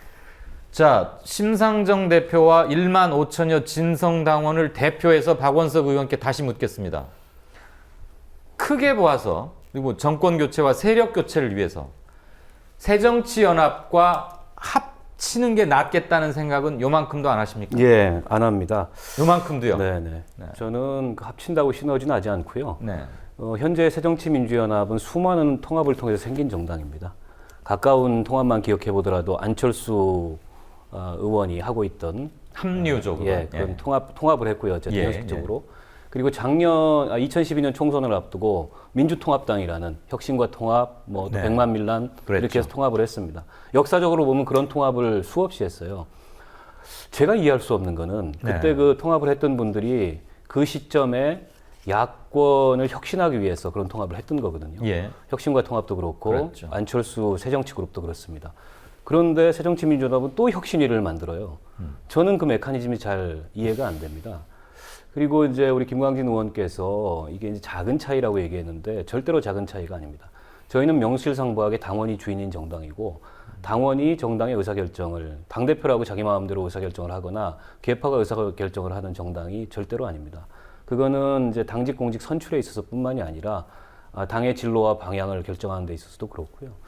그리고 역사나 뿌리의 차이라는 게 우리가 그렇게 쉽게 넘어갈 수 있는 차이가 아닌 거죠. 대한민국이 워낙 그 여야 간의 정치 지형을 보면 야당 쪽이 척박하기 때문에 야당이 이렇게 나눠져 있지 말고 함께 힘을 합쳐서 하나의 정당으로 하는 게 좋지 않겠냐. 이런 이제 뭐 이른바 빅텐트론이 예. 있지 않습니까? 저는 이렇게 반대로 얘기를 하고 싶어요. 수십 년 동안 양당제를 해왔다. 그런데 이 양당제 하에서 우리 그 중산층 이하의 뭐 서민 노동자들 과연 행복했냐? 우리 그 중산층 이하의 서민 노동자들 점점 더 불행한 그리고 어떻게 보면 비극적인 그런 현실에 마주하고 있는데 저는 양당제가 갖는 핵심적인 문제 중에 하나라고 생각합니다. 그렇기 때문에 양당제 바깥에서 그 틀을 깨고 그보다 좀 더 성숙한 민주주의 그리고 그보다 그 중산층 이하의 노동자 서민들을 정말 그 정당의 사명으로 끌어안을 수 있는 그런 정치 세력이 저는 출현한 거고 역사적으로 네. 그런 정치 세력이 성장할 수 있는 제도적 환경이 만들어지는 게 이제 중요한 과제다 이렇게 생각합니다. 알겠습니다. 당대표다우신 말씀 듣겠습니다. 제가 질문지를 사전에 드렸더니 역시 효과가 있군요. 안 그래도 지금 빅텐트 말씀을 드리려고 했는데 꺼내셨어요. 빅텐트 론입니다. 왜 론자가 계속 따라붙죠? 론자를 떼내지 못하는 이유가 뭐죠? 즉 빅텐트를 왜 치지 못하죠? 예. 박 대표님 먼저. 저는 기본적으로 아까 같은 건 같은 거고 다른 건 다른 거라고 예. 이야기하는 거고요. 빅텐트가 각자의 독자성, 아이덴티티는 유지한 채 큰 지붕 밑에 들어와서 예. 큰 점에서는 합치고 고유성은 유지하자, 경쟁하자 이거 아닙니까? 그런데 네. 저는 그래서 이 선거에서의 이 통합적 대응은 필요하다. 말하자면 새누리당 독재 정권을 정권 교체하기 위해서는 그 수밖에 없다라고 생각합니다. 그래서 그 방법은 통합을 강요하는 방식으로 가는 것은 별로 효과적이지 못하다. 네. 이렇게 보고요. 그 방법으로 저는 이 선거연합을 과학적으로 하자. 선거연합을 하자. 선거연합을 하자. 그 같은 건 같이 가고 예. 핵심과 통합하고 각각의 민주개혁 세력과 진보 세력 간에 선거연합 하자. 민주개혁 세력이 주류 세력이죠. 예. 뭐 좀 더 파이가 크겠지요. 예. 그러나 또 작은 쪽대로 나름대로 또 교두보를 만들 수 있는 방법으로 해서 그것도 야합하는 방식이 아니라 예. 좀 정책연합, 가치연합 이런 방법으로 해서 아까 저는 뭐 그 과정에서 예를 들면 정당 명부 비례대표제 현재 지금 협상해가지고 안 됩니다. 저는 간절하게 정당 명부 비례대표제가 돼야 우리나라 민주주의 된다라고 생각하고 있고 또 뭐 그렇게 생각하지만 실제로는 여야 간에 기득권 세력들이 딱 주도권을 잡고 있기 때문에 그냥 안 된다. 그래서 그게 전제가 되는 방식으로 우리나라 정치개혁 안 된다. 결과적으로 이런 선거연합 등을 통해서 아마 결과적으로 우리나라 민주주의가 되는 방식으로 해서 정당 명부 비례대표제가 실현될 수 있는 길로 가야 될 거다. 이래 보는 겁니다. 예. 알겠습니다. 정 교수님, 왜 론자를 떼지 못하고 빅텐트가 쳐지지 못하는지. 그것은 이런 문제가 좀 있는 것 같아요. 지금 상황에서 제도하고 예. 어떤 우리 사회 취향하고가 이게 불일치하고 있어요. 그 제도는 지금 승자독식 제도예요. 예. 그러니까 이제 뭐 둘 중에 하나가 이겨야 뭐 이기는 그런 소선거제 이제 다수대 표라는 게 이제 그거지 않습니까? 이제 그런 식으로 제도는 돼 있기 때문에 예. 항상 이기기 위해서는 이제 통합을 해야 돼요. 그래서 항상 뭐 통합을 해서 빅텐트를 만들자 뭐 이런 얘기를 하는데 예. 그 역사의 흐름은 어떤 식으로 이제 흘러가는가 하면 다양하고 분화되는 쪽으로 흘러가요. 특히 한국과 같은 경우는 과거에 보수 우파만 있었지 않습니까? 그런데 보수 우파만 있었는데 민주주의가 진전되면서 중도도 나오고 그다음에 좌파도 나오고 이제 그런 거예요. 그러면서 진보적인 세력은 주로 이제 평등을 주장하지 않습니까? 네. 그 평등이 확대되면서 민주주의가 확대되는 거예요. 예. 그렇기 때문에 역사의 흐름에서 보면 다양한 정당들이 나와야 되는 거예요. 예. 그래서 역사의 흐름을 그냥 자연스럽게 받아들이는 제도가 있으면 괜찮은데 제도는 그냥 두 개를 묶으려고 그러고 역사의 흐름은 다양화적으로 가고 그게 매치가 안 되는 거예요. 예. 그래서 계속 이제 비례대표제를 하자. 그게 뭐냐면 제도를 바꿔서 그걸 맞춰주자라는 문제예요. 네, 네. 근데 당장은 안 되지 않습니까? 예. 그냥 기득권 세력이 워낙 강하기 때문에 예. 그래서 그런 과도기적인 상황에서 할 수 있는 것은 저는 연합정치라고 생각해요. 아까, 지금 박 대표님께서 얘기하신 말씀하신 것처럼 왜냐하면 서로 당이 다르다 하더라도 이게 제도가 성자독식 제도로 되어 있기 때문에 거기에서 이기기 위해서는 연합정치를 해야 돼요. 그리고 나서 정권을 획득한 이후에 제도를 바꾸자. 예, 그때 제도를 바꿔도 되죠. 예. 그래서 연합정치 하기 위해서는 뭐가 필요하냐면 이런 게 필요합니다. 과거 이제 우리가 민주화운동이라든지 그런 과정에서는 굉장히 중요한 게 도덕이에요. 예. 정의, 도덕, 예. 분노, 어떤 잘못된 것은 저항 네. 이런 건데 우리 내부에서 연합정치를 하려면 협상 타협 예. 그런 걸 나쁘다고 생각하는데 정치에서는 이게 절대적으로 필요합니다. 그래서 우리가 과거에 굉장히 뭐 너무나 많은 도덕적인 어떤 정의감이 있었던 거죠. 거기에 예. 대해서 제가 볼 때는 협상 타협의 어떤 정책 기술 이런 걸 좀 길러가면서 연합 정치를 제가 볼 때는 우리 민주 진보 진영이 앞으로 한 10년, 20년은 연합 정치가 핵심 문제인 것 같아요. 네. 그래서 저는 그 문제를 좀 연합적인 문제로 좀 해결을 해야 된다고 생각해요. 교수님 저 10년, 20년 과제로 삼으면 안 됩니다. 저 내년, 후내년에 해결해야 됩니다. 예, 이거 놓치면 안 됩니다. 예, 바로 그래서 해야 돼요. 연합정치 과제는 바로 내년 총선 승리와 네. 대선 정권 교체를 위해서 이건 반드시 해야 된다. 신속하게 해야 제1야당하고 됩니다. 정의당이 연합을 해야 될 것 같은데 결혼까지는 제가 그럼 권하지 않겠습니다. 결혼 대신에 연애는 좀 하시겠습니까? 아니 제가 고전에 이 말씀을 좀 드릴게요. 지금 일단 내년 총선 앞두고서 선거제도 개혁이 수면위 의제로 떠올랐는데 예. 이걸 지금 국회에서 정개특위 혹은 여야 협상 과정에 잘 다루지를 못했어요. 그렇죠. 그러다 보니까는 이제 논의가 좀 왜곡되고 뭐 농촌 지역구를 늘리느냐 줄이느냐 이런 문제로만 남아 있는데 저는 지금이라도 우리 문재인 대표께서 지난 대선 때 공약하셨던 바 그리고 정말 이 정치 개혁과 민주주의를 위해서 지금 제도 개혁을 어떻게 끌고 나가야 되는지에 대해서 다시 한번 생각을 해주셨으면 좋겠어요. 제가 추석 그 연휴 과정에서 굉장히 실망스러웠던 게 문재인 대표하고 김무성 대표가 만나가지고 물밑 협상을 통해서 양산 협상을 통해가지고 결과를 내놓으셨는데 그게 국민공천제예요. 근데 과연 국민들이 지금 공천권 안 줘서 국민들에게 정치에 실망하고 등 돌리는 거냐? 그거 아니거든요. 그리고 그게 정말 대한민국 그 정치 개혁에 있어서 선거제도 개혁에 있어서 그리고 사표와 선거의 비례성 문제에 있어서 정말 중요한 어젠다냐. 그런데 그거는 어떻게 보면 그 김무성 대표의 입지만 살려주는 그런 협상 결과를 내온 거지 야당이 뭘 얻었습니까? 이걸 통해서. 국민공천이라는 네 글자. 안심번호를 이거를 확실히 안심번호라는 국민공천과 안심번호라는 그 8글자를 여당의 논의 과정에도 집어넣었다. 이건 굉장히 자족적인 저는 평가라고 생각하고요. 정작 중요한 어젠다는 뒤로 밀렸고 하나도 거기선 진전된 게 없습니다. 그렇기 때문에 저는 이걸 찾고 다음 선거의 과제, 내년에 되겠어 이렇게 유보할 문제가 아니고 아직도 시간이 남았다. 11월까지 선거제도 개혁할 수 있고 예. 선거구 획정할 수 있습니다. 법적으로는 11월 13일까지 하도록 되어 있습니다. 예. 그렇기 때문에 여전히 이 논의가 전 중요하다고 생각합니다. 김 의원 뭔가 반론을 좀 표시해야 될 것 같은데? 예, 뭐 빅텐트론인데 빅텐트라고 하는 게 그런 것 같습니다. 그러니까 텐트를 행정보고관이 꺼내줘야 되는 거잖아요. 우리가 군대에 있어 보면. 근데 행보관은 본인이 벽돌집 막사 안에 들어있는 게 훨씬 더 따뜻하고 좋은데 텐트를 꺼낼 일이 잘 없죠. 그리고는 텐트를 누가 꺼내오면 중대장이 그것을 어떻게 쳐라라고 하는 지시를 해줄 사람이 필요하고 그 네. 말을 따라줘야 될 텐데 지금 야권을 전체를 통틀어서 그것을 조율하고 컨트롤할 수 있는 사람이 있을 것이냐. 그게 예. 비단 정당 내 어떤 대권 주자뿐만 아니라 뭐 여기 원로 어르신들 계십니다만 그것을 전체를 모든 정당이나 계파나 정파를 초월해서 컨트롤하실 수 있을 만한 상황이 되느냐라고 하는 문제인 것 같습니다. 그래서 빅텐트가 쳐지지 않고 있는 것이고 그게 어찌 보면 교수님 말씀하신 것처럼 저희가 조금 더 따뜻한 곳에 있으니까 더 적극적이지 않아서 발생하는 문제일 수는 있다고 생각합니다. 근데 결국은 그거 같습니다. 다시 말하면 텐트를 쳐서 작은 당이든 큰 당이든 시너지가 서로에게 나느냐라고 하는 것에 대한 확신이 서로 없는 거죠. 예. 그렇기 때문에 합치지 못하고 있는 것이고 뭐 통합과 분열에 대한 얘기들이 계속 나오고 있습니다만 제가 봐서는 가장 가까운 정당과 성향이라고 칠 수 있는 정의당과 저희 당에서도 네. 지금 이렇게 박원석 의원님이 강하게 아예 단정적으로 불가능하다라고 하시는 상황이 된다라고 하면 통합이라고 하는 것을 말하는 것이 쉽지 않은 거죠. 저는 뭐 연애를 하자는 것까지 부정하는 건 아니고요. 저희 심상정 대표가 이 선거제도 개혁 문제, 정치 개혁 문제를 가지고 끊임없이 구애를 하셨죠, 사실은. 문재인 대표에게.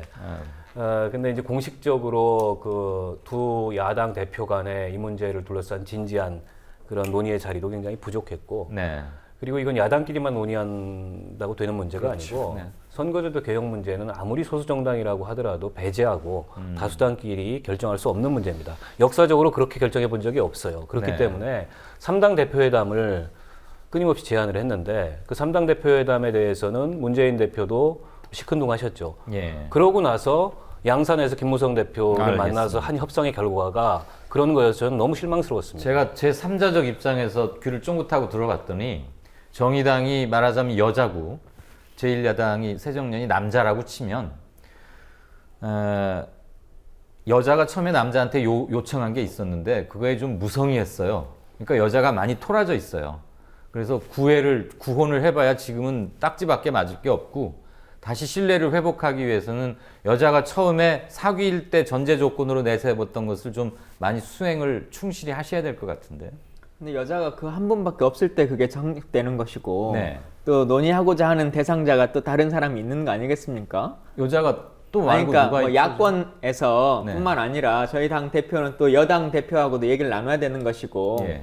또 부산에 사신 거는 사실은 선거제도의 그 합의라기보다는 공천제도의 합의였던 것이고요. 예. 그래서 공천제도에 합의를 해온 것을 가지고 왜 선거제도는 다 합의 안 해왔느냐라고 하는 것만 계속 말씀하시는 것도 좀 문제지 않나 싶습니다. 어쨌거나 19대 국회가 열리고서 지금 3년 반을 지나가고 있는데 3년 반 동안 권역별 비례대표가 됐건 독일식 정당명부 비례대표제가 됐건 최소한 아젠다라로도 띄워서 세팅이라도 해서 좀 입도마에 많이 오르게 한 것, 그것마저도 못했다는 것은 두 야당은 잘못이 어느 쪽에 더 큰지는 모르지만 분명히 야당 책임으로 그 남겨둬야 할 것 같습니다. 예, 근데 어차피 여당은 제도의 처음부터 개선이라고 마음이 하는 게 없었으니까. 단순하게 뭐 이번에 주장하면 된다라고 하는 것도 쉽지 않은 게 현실이고요. 예를 들자면 우리가 모든 정치학자들이나 혹은 정치인들 원로분들이 다 개헌해야 된다 이렇게 얘기하지 않습니까? 네. 저희 당의 원내대표를 하셨던 우윤근 대표가 개헌론자의 대표적인 주자이시고 예. 그렇게 해서 원내대표가 되셨는데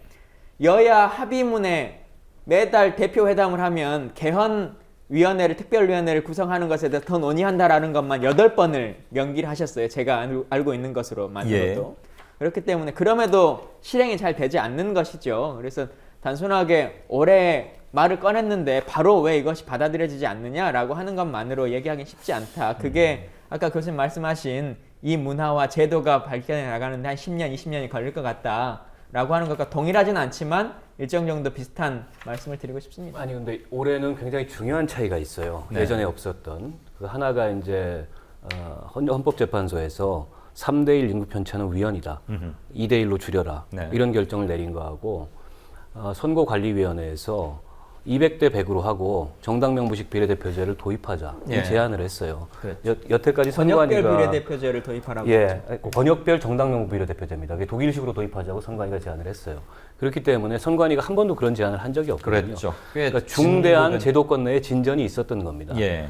그리고 여기에 대해서 이제 정치권이 그동안에 이 논의가 없었던 것이 아니었거든요. 네. 당 내에서든 뭐 정당 간에든 이제 이 논의를 제도 개선으로 만들어 가야 되는 중대한 고비에 있고 저는 이렇게 좋은 기회가 다시 오기 쉽지 않을 거다. 지금 아까 우리 정혜우 교수님 말씀하셨던 제도와 현실 간의 불일치를 해소할 수 있는 굉장히 좋은 계기가 형성이 된 거예요. 문제는 이게 협상권을 가지고 있는 여야 두 정당이 이 문제에 대해서 얼마나 의지가 있느냐. 저는 그 문제가 문제의 핵심이라고 생각합니다.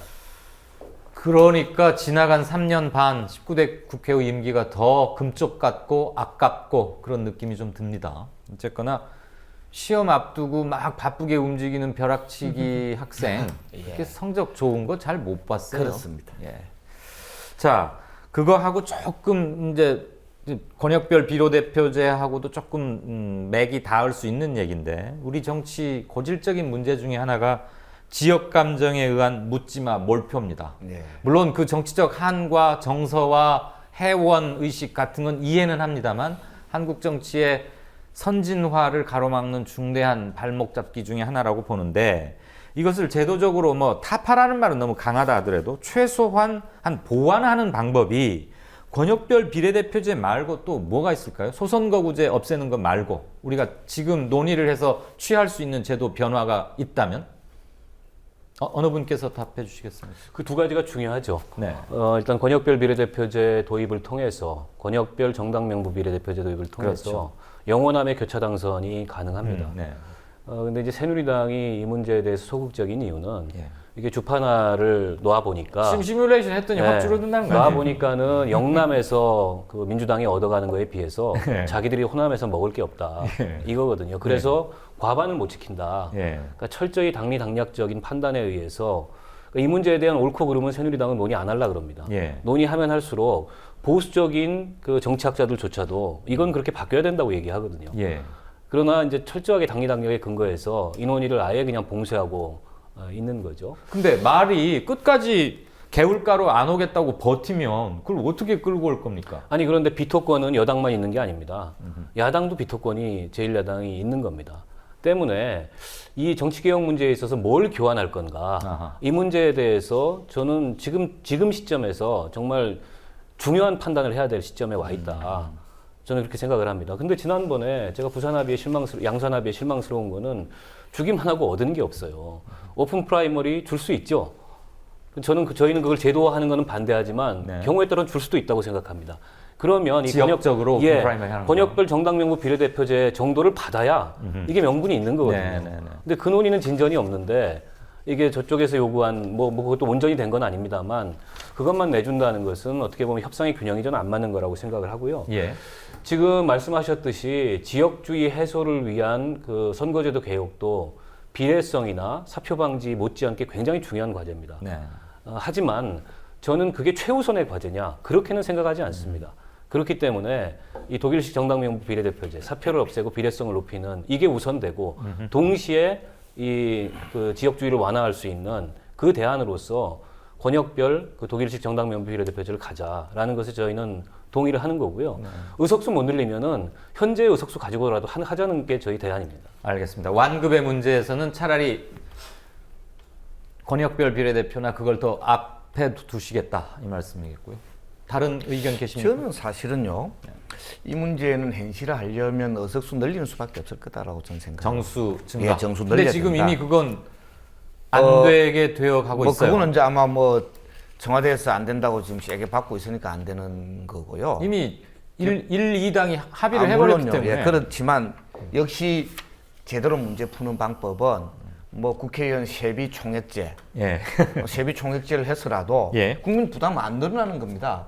그 범위 내에서 저는 뭐 국회의원 숫자 늘려가지고 문제 해결해야 문제가 해결되는 거지. 네. 지금 현재 이 뭐 비례대표 의석하고 지역구 의석하고 이거 협상하는 방식으로는 막 도덕주의적으로 접근하는 이런 방식에 대해서 실효성 있는 그런 결과는 안 나올 거다 생각하고요. 예.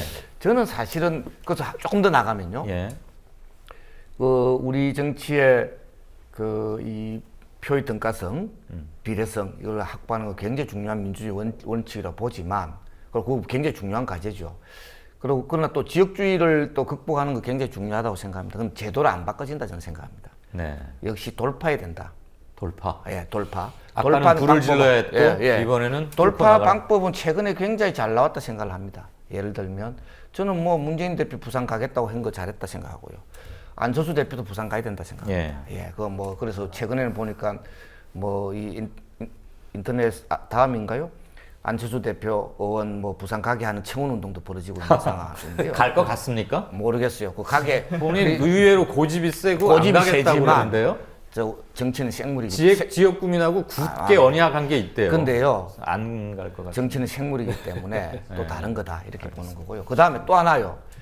저는 이 영남 호남도 문제지만요. 강남 강북도 문제다 생각합니다. 네. 강남 3구 예. 이게 뭐 온갖 저 분탕질을 해도 다 뭐 그 지역 구민들이 다 지지해 줄 거다라는 이런 잘못된 그런 관성들이 있단 말이죠. 그래서 또 어떤 분이 한번 말씀하셨더라고요. 예를 들면 조국 교수 같은 분들이 강남에 출마해라. 강남에 출마하면 나 경쟁이 있을 거라고 생각합니다. 예를 들면 조국 교수만이 아니라 예. 또 좀 더 이 경쟁력 있는 분들, 뭐 야권의 지도적 인사들 이런 분들이 강남에 출마를 해서 강남 벨트를 만들어서 그렇게 이 새로운 이 돌파를 하는 예. 아마 이런 판을 만들어야 된다. 왜냐하면요, 이 안한판에는 대중들의 마음이 안 움직입니다. 감동이 안 생기는 예. 거지요. 의외성이 있어야. 의외성뿐만 아니라 말하자면 될 만한 판, 저렇게 하면 될 수 있을 것 같다라는 이 가능성이 대중들의 이 직관 예. 내지 이 감수성에 딱 필이 꽂혀야 움직이지는 거지. 지금 현재 우리 사회는 그렇지 않습니까? 압도적인 기득권을 갖고 있는, 아까 뭐 기울어진 운동장 이야기하지만 압도적인 기득권을 갖고 있는 세력들이 딱 버티고 있는데 그거 갖고 말로 해결할 거다? 말로 해결 안 됩니다. 좋은 말로 절대 해결이 안 된다. 그럼 돌파를 할 수 있어야 되고, 돌파하려면 결과적으로 서민들의 마음에 불을 지를 수 있어야 되고, 그러면 성부수를 던져야 되는 겁니다. 성부수를 던지면서 돌파하면서 대중들의 마음을 움직이고 절실한, 말하자면 변화의 요구를 현실화 시켜나가. 이게 정치 아니냐. 뭐 바둑판에 손 따라 두는 바둑 있잖아요. 네. 손 따라 두는 바둑 해가지고 늘 지는 겁니다. 알겠습니다. 예, 손 따라 두는 바둑 아니어야 된다. 이 생각입니다. 근데 저- 그 지역 감정 문제는 그냥 짧게만 예. 한 말씀 좀 드리고 싶은데, 왜냐하면 제가 그 선거를 준비하는 지역이 호남에서 유일한 새누리당 현역 의원 지역구이기 때문에 물론 여러 가지 문제가 있을 수 있고 오랜 기간이 있을 수 있겠습니다만 저는 시민들이 많이 바뀌어가고 있다고 생각합니다. 그걸 실제 증명한 것이 순천의 모습이고 예. 또 새누리당에서 지금 대구 경북 같은 데서도 김부겸 의원이 선전하고 있지 않습니까? 예, 그런 모습들이 점차 바뀌어 나갈 것인데, 다만 이제 요는 그런 40%, 45%를 얻어감에도 불구하고 아무 의석도 못 가져가는 거. 그렇죠. 이제 이 문제는 박 의원님 말씀하신 것처럼 정당 명부식으로 국가가 좀 선진적으로 나아가는 시스템이 필요한 것 같고요. 표의 비례성은 표의 비례성은 정말로 필요하죠. 화급한 문제 예. 맞습니다. 그러나 어쨌든 지역 감정 자체에 대한 문제들은 조금씩 희석해 나가고 있고, 네. 야당도 예전에는 진짜 바늘도 못 찔러볼 지역에서도 30%, 35%는 이제 계속 얻고 있기 때문에 그런 부분은 조금 시간이 필요한 것은 아닌가 시민들의 싶습니다. 성숙한 의식으로 변화의 조짐이 일부 보이고 예, 있다. 예. 이렇게 정리를 하겠습니다. 자, 국민 상향식 공천제도에 대해서 한 말씀만 좀 견해를 듣고자 합니다. 예. 두말할 필요 없는 시대적 흐름으로 받아들이고는 있는데요. 이런 견해도 있어요. 정당이란 게 뭐냐? 강령을 내고 같이 공유하면서 정권을 획득하겠다고 모인 집단이다. 그러면 소속 당원들이 자신들의 정체성에 맞는 후보를 골라서 내고 전체 유권자들의 심판을 받아서 당선이 되면 되는 건데, 왜 후보를 고를 때부터 당원뿐만 아니라 유권자들한테 의사를 묻느냐? 그래서 후보를 골라내놓고 본선에 가서 또 물어요. 그 유권자에게. 이거 필요 없는 옥상옥 아니냐, 이런 지적도 있습니다. 어떻게 생각하십니까? 사실은요, 지금 뭐 안심번호제 도입을 통해서 뭐 상향식 공천 만든다고 하는데요, 그 굉장히 약점이 많지요. 그 누가 어떤 분은 그래 이야기하더라고요. 안심번호가 좋은지 등신번호가 좋은지 국민들은 모른다는 겁니다. 네. 국민들이 잘 모르는 걸 가지고 승부를 건다는 거는 굉장히 좀 비과학적인 그런 태도다, 이렇게 저는 보는 그 거고요. 의외로 간단하고 안 그렇습니다. 모르기가 쉽지 않을 텐데요. 안심번호 굉장히 약점이 많은 제도입니다. 일테면 뭐죠? 예, 예를 들면요, 안심번호 그 제도에 있어서 통신사에서 저 안심번호를 주는 그런 시스템인데, 통신사 자체가 이건 굉장히 문제가 많고 여러 가지 사고 여지가 있다라고 판단을 하고 있는 겁니다. 이미 의견을 그렇게 냈다는 겁니다. 내부 자료가 뭐 누설된다거나 이런 걸 그런 말씀하시는 것도 있을 거죠? 수 있고요. 예를 들면 어떠냐 하면요, 네. 안심번호로 해서 가게 되면 그 유권자들이 적극적인 사람들만 그 응답을 하는 그런 우려가 있다는 그런 문제 분석도 있고요. 그래서 하여튼 안심번호 방식으로 하는 게 맞는지 등신번호 방식으로 하는 게 맞는지 잘 모른다는 거가 아마 정설인 것 같고요. 그래서 저는 그 방식을 뭐 법제화해서 하는 방으로 이렇게 가는 이 접근법은 조금 이상하다. 좀 뭐 아직까지 조금 더 숙성이 덜 됐다. 틀렸다는 아닙니다. 숙성이 덜 됐다고 보고요. 예. 그리고 그런 부분들보다는 뭐 그는 각 당이 국민들의 의사를 선거에 승리하기 위해서, 자신들이 필요에 의해서 국민들의 의사를 반영하는 방법을 개발해내면 그걸 실천하면 되는 뭐 그런 거 아니냐 이렇게 저는 보는 겁니다. 근데 어느 선거나 적극적으로 참여하는 사람들이 선거에 참여하는 것이죠. 예, 그렇죠. 그래서 그건 방식의 문제는 아닌 것 같고. 옥상옥 문제 어떻게 예, 생각하십니까? 그 말씀하신 거에서 네. 각 당이 좋은 방식을 만들어 가지고 하면 되는 거 아니냐라고 하는 게 저희가 고민해서 혁신안을 만들었고 그 안을 제시한 겁니다. 저희 당 이렇게 하는 게 좋겠다라고 하는 거니까 그걸 좀 인정해 주시면 좋겠고요. 아까 서두에 저희 당을 대신해서 제가 나왔다 이렇게 예. 말씀하셨는데 사실 제가 당대표에게 정권을 위임받고 나오지 않았기 때문에 개인적인 사견을 먼저 좀 말씀드리면 네. 저는 원래 공천이라고 하는 것은 당원에게 주어지는 권리인 것이 맞다라고 생각합니다. 그래야 이 공동체로서의 일들을 끊임없이 상시적으로 할 수 있지 않겠습니까? 네. 근데 그럼에도 불구하고 저희가 혁신위원회라고 하는 곳에 제도를 만들어 달라고 하는 것을 전권을 위임했고 네. 그곳에서 오랜 논의와 수기 끝에 이 제도를 가지고 온 거기 때문에 예. 저는 또 조직원의 일원으로서 그것을 따라주는 것 그리고 거기서 어떤 말씀하신 것처럼 문제점이 있을 것 같은 것들을 하나하나 보완해 나가는 일 이게 또 당에도 필요한 것이기 때문에 그렇게 하는 게 맞다고 봅니다. 알겠습니다. 그 정혜 교수님은 잠깐만 좀 기다려주고 다른 질문을 드리겠습니다. 혹시 박 의원께서 지금 지역구 출마하려고 네. 준비하고 계시는 데가 있습니까? 네, 저는 그 수원 영통에 지역구 사무실을 내고 준비를 하고 있습니다. 예. 상갓집 안 돌아다니면 당선될 생각 마라. 이런 소리 들어보셨죠? 예, 아직 그거 지역구 출마는 안 하신 분들인데 여지껏 쭉 살아오면서 상갓집 안 돌아다니면 확실히 안 되더라. 그 말 믿으십니까? 글쎄요, 뭐 제가 아직 상갓집을 안 다니고 있기 때문에 그렇게 깊이 생각해 본 적은 없는데, 네. 물론 이제 뭐 그런 면도 있겠죠. 어쨌든 지역구 활동이라는 것이 특히 지역에서 선거를 준비한다는 것이 비례대표 국회의원 하는 것처럼 정책과 의정 활동만으로 안 된다라는 네. 건 엄연한 현실입니다. 예. 그렇기 때문에 다양한 방법으로 유권자들을 만나고 또 유권자들이 원하는 것을 듣기 위한 활동이 필요하다는 점도 인정을 하는데요. 근데 아까 이제 뭐 지역주의 관련해서도 우리 유권자들이 많이 변하고 있다 이런 말씀을 하셨는데 저는 그런 점도 많이 변하고 있다고 생각을 해요. 정말 바닥에서 상갓집 돌아다니고 행사 돌아다니고 과연 그걸 국회의원의 모습으로서 국민들이 원하느냐. 예. 물론 그걸 원하는 민원 해결하고 그걸 원하는 국민들도 있겠지만은 국회의원은 국정 운영을 하는 사람으로서 좀 더 국가적이고 큰 문제에 있어서 네. 비전과 대안을 보여주고 그런 활동을 보여주는 걸 더 원하는 국민들도 많이 있거든요. 그렇기 때문에 저는 그것도 옛말이다. 상갓집 안 돌아다니면 당선 안 된다. 물론 유권자들 많이 만나서 대면 접촉을 하기 위해서 노력을 해야 되겠지만 예. 그게 과연 그렇게 꼭 그 옛날 결정적인 방식, 요인은 구태연한 방식만으로 알겠습니다. 의존할 문제는 아니다 이렇게 생각합니다. 알겠습니다. 자, 이 문제는 정 교수님께 좀 여쭤보고 싶습니다. 정치를 지역 토호들의 지배력이나 영향력으로부터 해방시키고자 하는 것은 너무나 순진한 이상론입니까? 글쎄 지금은 이제 한국이란 게 대체적으로 이제 국회의원 되시는 분들 보면 지역에서 뭐 유지라든지 그런 분들이 많이 되니까 어떻게 보면 이제 그 지역의 어떤 기득 세력이랄까 뭐 그런 세력하고 연관될 수밖에 없어요. 예. 그리고 그것을 하루아침에 이렇게 변화하기는 어려운 것 같아요. 그러니까 지금 우리 사회가 어떤 거냐면 저는 이제 정당이 전 근대적인 상황에서 근대적인 상황으로 나가는 그런 단계에 있다고 봐요. 네.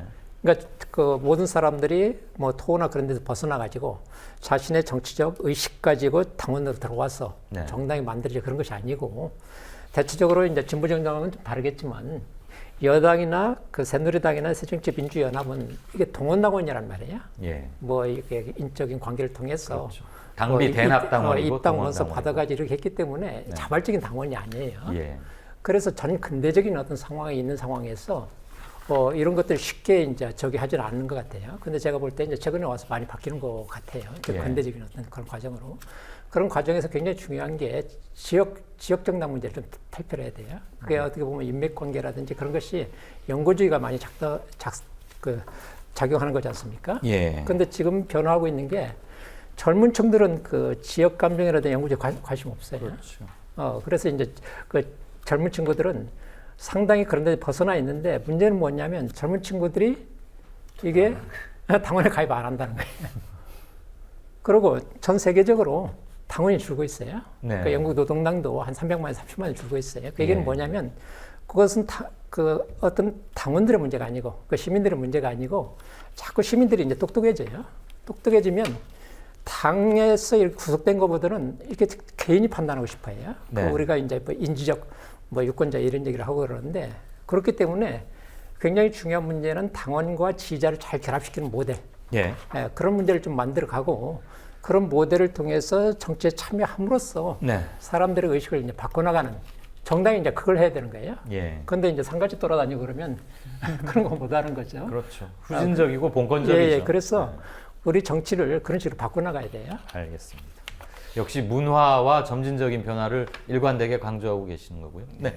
맞습니다. 사실은 아까 뭐 영국 노동당 당원 숫자가 준다고 했지만 줄다가 최근에 그 좌파 그 코빈 당수가 네. 되고 나서 다시 늘고 있다고 하는 거거든요. 예. 무슨 이야기냐면 이 서민 대중들이나 일반 국민들의 마음에 가슴에 뭔가 탁 필링이 오는 꽂히는 게 오면은 정치 참여가 적극화 되는 겁니다. 코비는 불을 지른 거죠. 그렇습니다. 불을 우리 지른 박 겁니다. 대표님 예. 말에 따르자면. 가슴에 불을 지른 겁니다. 네. 예, 그런 걸 우리가 만들어내야 된다 생각을 하고요. 그래서 그런 의미에서 보수 여당과 보수 야당이 있는 시절에는 상가집 문화 정치 선거운동을 갈 수밖에 없는 상황입니다. 그래서 저는 정당 운영의 프레임, 정치 프레임이 바로 민생 문제, 민생 파탄의 이 해결책을 가지고 운영 원리가 달라져야 된다 이렇게 생각을 하고 있습니다. 그래서 한국에도 좀 이런 새로운 그런 기풍들이 만들어진다면 토로부터 해방되지 않겠느냐.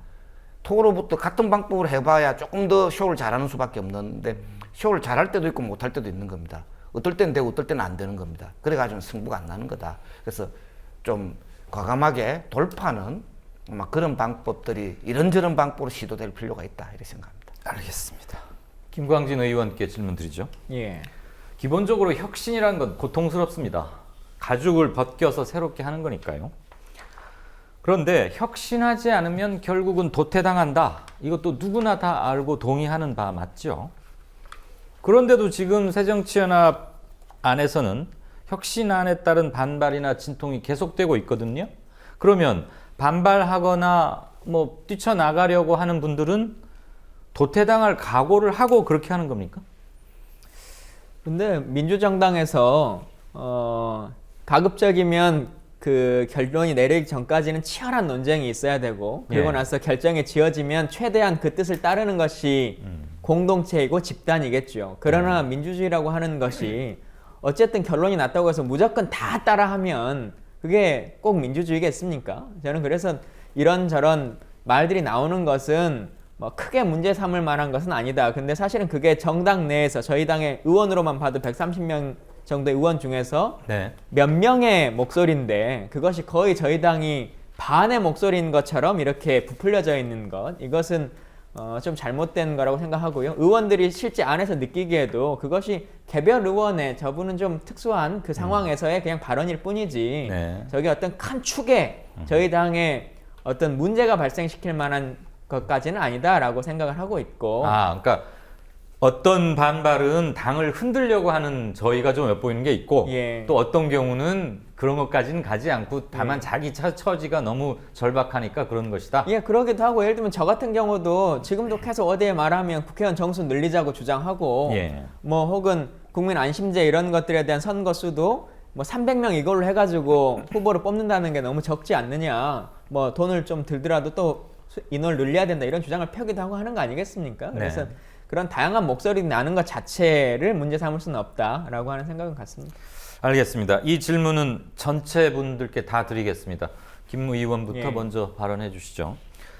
파렴치하고 비도덕적인 면에서 보자면 치명타가 터지는 빈도가 새누리당이 압도적으로 많습니다. 뭐 구체적으로 특정 의원을 제가 거명하지 않다 하더라도 뭐 성누리당 이런 그 인터넷에 비아냥이 아주 공공연히 떠도는데, 그런데도 선거 막상 해보면 당 자체로는 그렇게 타격을 받지 않는 것 같아요. 그 원인이 뭐라고 보시는지 답을 구하고 싶은데, 단 유권자들의 쉬운 망각이다. 이건 빼십시오. 예. 예. 뭐 그렇게 생각하지는 않습니다. 제가 처음에 말씀드릴 때 무리 당으로서의 역할들을 잘 하고 있느냐라고 네. 하는 걸 말씀드렸습니다. 거기서 발생하는 문제라고 생각하는데요. 그게 집권에서의 이익처럼 좋은 것으로서도 무리로서의 집단이 있을 수 있습니다. 근데 안 좋은 일이 발생했을 때 예. 그것을 같이 힘들어 해주고 그것에 나눠 가지려고 하고 나한테 불똥이 튀더라도 같이 견뎌줘야겠다라고 하는 것도 공동체인 거거든요. 의리네요, 의리. 그렇죠. 뭐 겉으로 보기에는 나쁜 모습일 수 있겠습니다만 예. 공동체로 있는 사람들이 갖춰야 되는 의무인 예. 것이죠. 예. 근데 그런 부분이 저희가 지금 계속 좀 안 됐던 것 같아요. 예. 그러다 보니까 각계격파를 당하는 거죠. 계속적으로. 그리고 뭐 선거를 치르고 나면 뭐 대선 치르고 나서도 대변인들 뭐 몇십 건씩 고발 당하고 막 그러지 않습니까? 근데 그것을 당에서 잘 케어해 주지 못하고 개별적으로 변호사를 써서 이런 걸 해결해야 되니까 어느 시가 됐을 때 내가 당을 위해서 대변인 돼서 뭐 막말이든 아니면 상대당 후보를 어떻게 강하게 얘기하는 거든 내가 나서야겠다라고 하는 것이 불안한 거죠. 뒷배가 잘 지켜줄 것인가에 대한 염려와 두려움들. 그래서 그런 것들이 예를 들면 지난번 뭐 정봉주 의원 같은 경우가 만기 출소를 다 하게끔 만들어버리고 예. 그리고 뭐 BBK 사건 일어났을 때도 다 계속 그런 법리 다툼에 있어서 발생하게 하고 이제 그런 것들이 좀 누적되다 보니까 발생하는 저희 당에서의 문제점이 되는 것 같습니다. 서로 안 지켜주는 거죠. 제 질문의 초점은 그게 아니었고 새누리당은 굉장히 비도덕적이다 못해서 폐륜적이기까지 한 게 참 많은데 선거 때는 그게 별 당 지지를 받는데 타격을 안 입더라. 왜 그럴까를 여쭤본 거였어요. 뭐 도덕의 척도가 좀 다르죠. 새누리당 사람들에게 기대하는 도덕의 척도와 저희 당이나 정의당에 기대하는 국민들의 도덕의 척도는 좀 다를 수 있는 것 과연 같습니다. 사람들이 이렇게 다른 잣대를 가지고 친절하게 적용해 줄까요? 알겠습니다. 박 의원님. 저는 그 문제보다도 네. 이게 특히 이제 선거를 통해서 예. 어떤 정치적 선택을 하는 기준이 도덕성이냐 제1위 일견 그런 것 같지만은 실제 그렇지 않습니다. 아 막상 선거에 실제는 문제 해결 능력, 먹고 사는데 누가 도움이 되느냐 이 선택 기준이 훨씬 더 저는 압도적으로 작용한다고 생각해요. 네. 새누리당 비도덕적인 거 다 알아요 국민들이 모릅니까? 거기서 뭐 뇌물이든 권력형 부정부패든 역사적으로 보면 주로 거기서 생겼지 야당에서 생겨봐야 얼마나 생겼습니까? 하다못해 성추문까지. 예, 성추문까지. 그런데 그럼에도 불구하고 아는데 왜 선택을 하느냐? 그건 다른 기준으로 선택을 한다는 거죠. 그러니까 이게 어떻게 보면 우리 이 진보개혁 진영이 굉장히 좀 나이브하게 이 선거나 정치를 보는 경향이 있는데 대표적인 게 이런 겁니다. 이 문제를 가지고 아무리 새누리당을 조롱하고 비판한다 그런다 하더라도 유권자들의 선택을 바꿀 수 없어요. 새누리당보다 더 유능하고 새누리당보다 내가 지금 절실한 내지는 우리 공동체가 절실한 먹고 사는 문제에 대한 해결 능력과 문제 해결 능력과 비전을 보여주느냐 아니냐가 저는 내년 선거에 있어서도 승부처지 저기보다 우리가 도덕적으로 더 우월해. 예.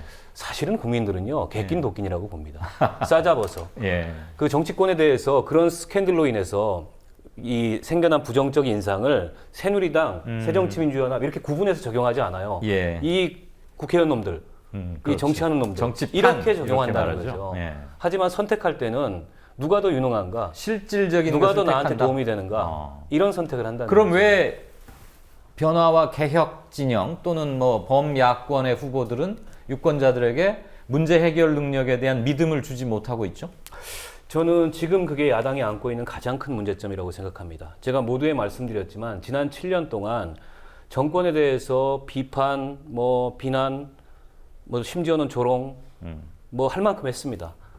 그러니까 과연 그 야당이 국회 내에서든 혹은 국회 밖에서든 정권을 상대해서 정치적 비판이나 네. 혹은 행동을 못해서 지금 국민들에게 신뢰를 못 주는 거냐 아닌 거죠. 예. 문제 해결 능력을 못 보여줘서 작은 문제라도 하나라도 매듭 짓고 그 다음으로 나가는 그런 모습을 못 보여줘서 그리고 아까 우리 박성훈 대표님이 굉장히 중요한 문제점을 말씀을 해주셨는데 다른 문제를 떠나서 먹고 사는 문제에 대한 경제와 민생, 복지에 대한 비전을 경쟁력 있는 비전을 못 보여주기 때문에 지금 대안으로서 이 국민들이 선택을 못 하고 있는 거죠, 선뜻. 저는 내년 선거에 있어서 가장 중요한 문제가 이 문제라고 생각합니다. 그리고 지금 19대 국회가 몇 달 안 남았지만 노동개혁 문제, 지금 어쨌든 그 노사정 합의를 통해 가지고 지금 국회에서 새누리당을 밀어붙이려고 할 거예요. 예. 이거 밀려 가지고 그 새누리당에서 원하는 방향으로 제도 개혁이 이루어지면 저는 야권에 대한 지지는 더 떨어진다고 생각합니다. 이 문제 하나라도 확실하게 막을 건 막고 그리고 더 나아가서 더 나은 대안을 보여주는 저는 그런 노력을 이번 19대 국회 남은 임기 내라도 야당이 총력을 기울여서 해야 된다. 그래야 저는 지지가 신뢰가 회복되고 지지가 돌아온다고 생각합니다. 근데 지금 마음은 다들 콩밭에 가 있단 말이에요? 공천 여부, 선거구 획정 문제. 공부하겠습니까? 이 상태에서? 아니, 공부해야죠. 해야 한다? 공부해야 되고 이 알겠습니다. 문제 워낙 오랫동안 논의해왔던 문제이기 때문에 예. 답이 없는 문제가 아닙니다. 알겠습니다. 혁신도 사실 혁신안을 못 만들어서 혁신하지 못했던 건 아니죠. 정혜구 교수님은 지금 공통 질문에 대해서 어떤 견해를 갖고 계십니까? 보통 이제 그 새정치민주연합을 이렇게 지칭할 때 찌질하다 이런 얘기를 많이 써요. 네. 이게 이제 국민들이 볼 때 이 말은 굉장히 이제 종합적인 어떤 말인 것 함축된 같아요. 말입니까? 굉장히 함축된 말이죠. 예. 그게 이제 어떤 거냐면 좀 이렇게 집안으로 좀 비교를 합시다. 새누리당 집안이 있고, 예. 새정치 집안이 있고, 진보정당 집안이 있고, 그러면 그러니까 국민들이 볼 때는 저 집안이 제대로 돌아가는가 이걸 볼 거예요. 예. 근데 집안에서 이제 매일 싸우고, 그러고 이제 싸우면 어떤 문제가 생기냐면 거기에 바빠가지고 다른 것을 할 겨를이 없어요. 아마 정당 직접 이제 해보시면 알겠지만 그 안에서 우선순위가 뭐냐는 게 굉장히 중요한 문제예요. 그래서 당 안에서 우선순위가 우리가 이 문제를 해결하자라는 것이 우선순위라면 모든 역량이 거기에 이제 결부가 되는 거예요. 네. 그런데 가장 우선순위가 싸우는데 있다면 다른 일을 할 수가 없어요. 그렇기 때문에 거기서 문제 해결 능력도 안 나오는 겁니다. 그래서 저도 이제 뭐 가끔 뭐 새정치민주연합 이렇게 뭐 도와주기도 하고 그러면서 이제 봤던 게 뭐냐면 집안이 안정돼야 모든 일을 할 수가 있는 거예요. 그런데 집안이 시도 때도 없이 계속 이렇게 소란스럽고 이게 안정이 안 되니까 다른 일도 할 수가 없고 그다음에 국민들이 볼 때도 저 집안은 왜 저렇게 맨날 지지고 먹고 하나? 그렇게 보면 국민들이 뭐 정책 내용을 보는 것이 아니고 바로 그런 모습을 보고 이제 그 지지를 이제 철회하거나 유보하는 겁니다. 그렇기 때문에 좀 제발 좀 집안을 좀 제대로 만들었으면 좋겠어요. 자, 박 예. 대표님 마지막. 그런 말 있잖아요. 네. 약간 까만색에다 까만색 보태봐야 그 별 표시가 안 나는 거고 예. 밝은 색에 흰색이나 밝은 색에다 까만 칠하면 뭐 금방 표시가 나잖아요. 예. 뭐 그런 효과가 있지요. 근데 그는 뭐 거의 아까 상수라고 이렇게 정 교수님도 이야기하셨죠. 저는 그래 보고요. 근데 이 문제보다는 저는 이 참 큰 문제가 선택과 집중을 잘 해줘야 되는데 뭔가 해결하는 게 없는, 해결된 게 없는, 아마 아까 3년 반 이야기 하셨지만 그 앞에 그 선거 부정선거 문제도 그랬지요. 그 다음에 국정원 해킹 사건도 그랬죠. 그랬지요. 네. 세월호도 그랬지요. 세월호 이게 말이 됩니까, 이 사실은? 예.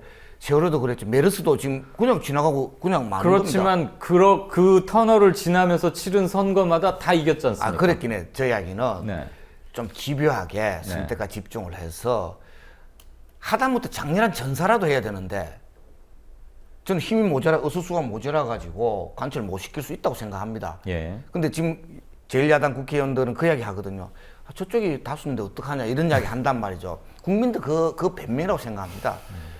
안 되면 절실하게 장렬한 전사라도 해야 되는데 장렬한 전사도 안 하고 대충 넘어가더라는 겁니다. 의원직 사퇴하는 사람 하나 못 봤다. 뭐 지금 이 말씀이시죠?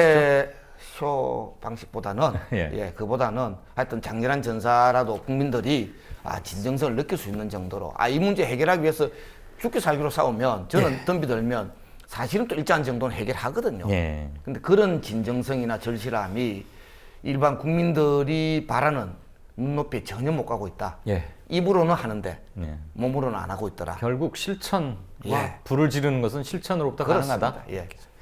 자, 이제 저희가 토론 시작한 지 110분 가량 가까웁니다. 13분 정도 남았는데요. 토론 슬슬 마무리 국면으로 들어가겠습니다.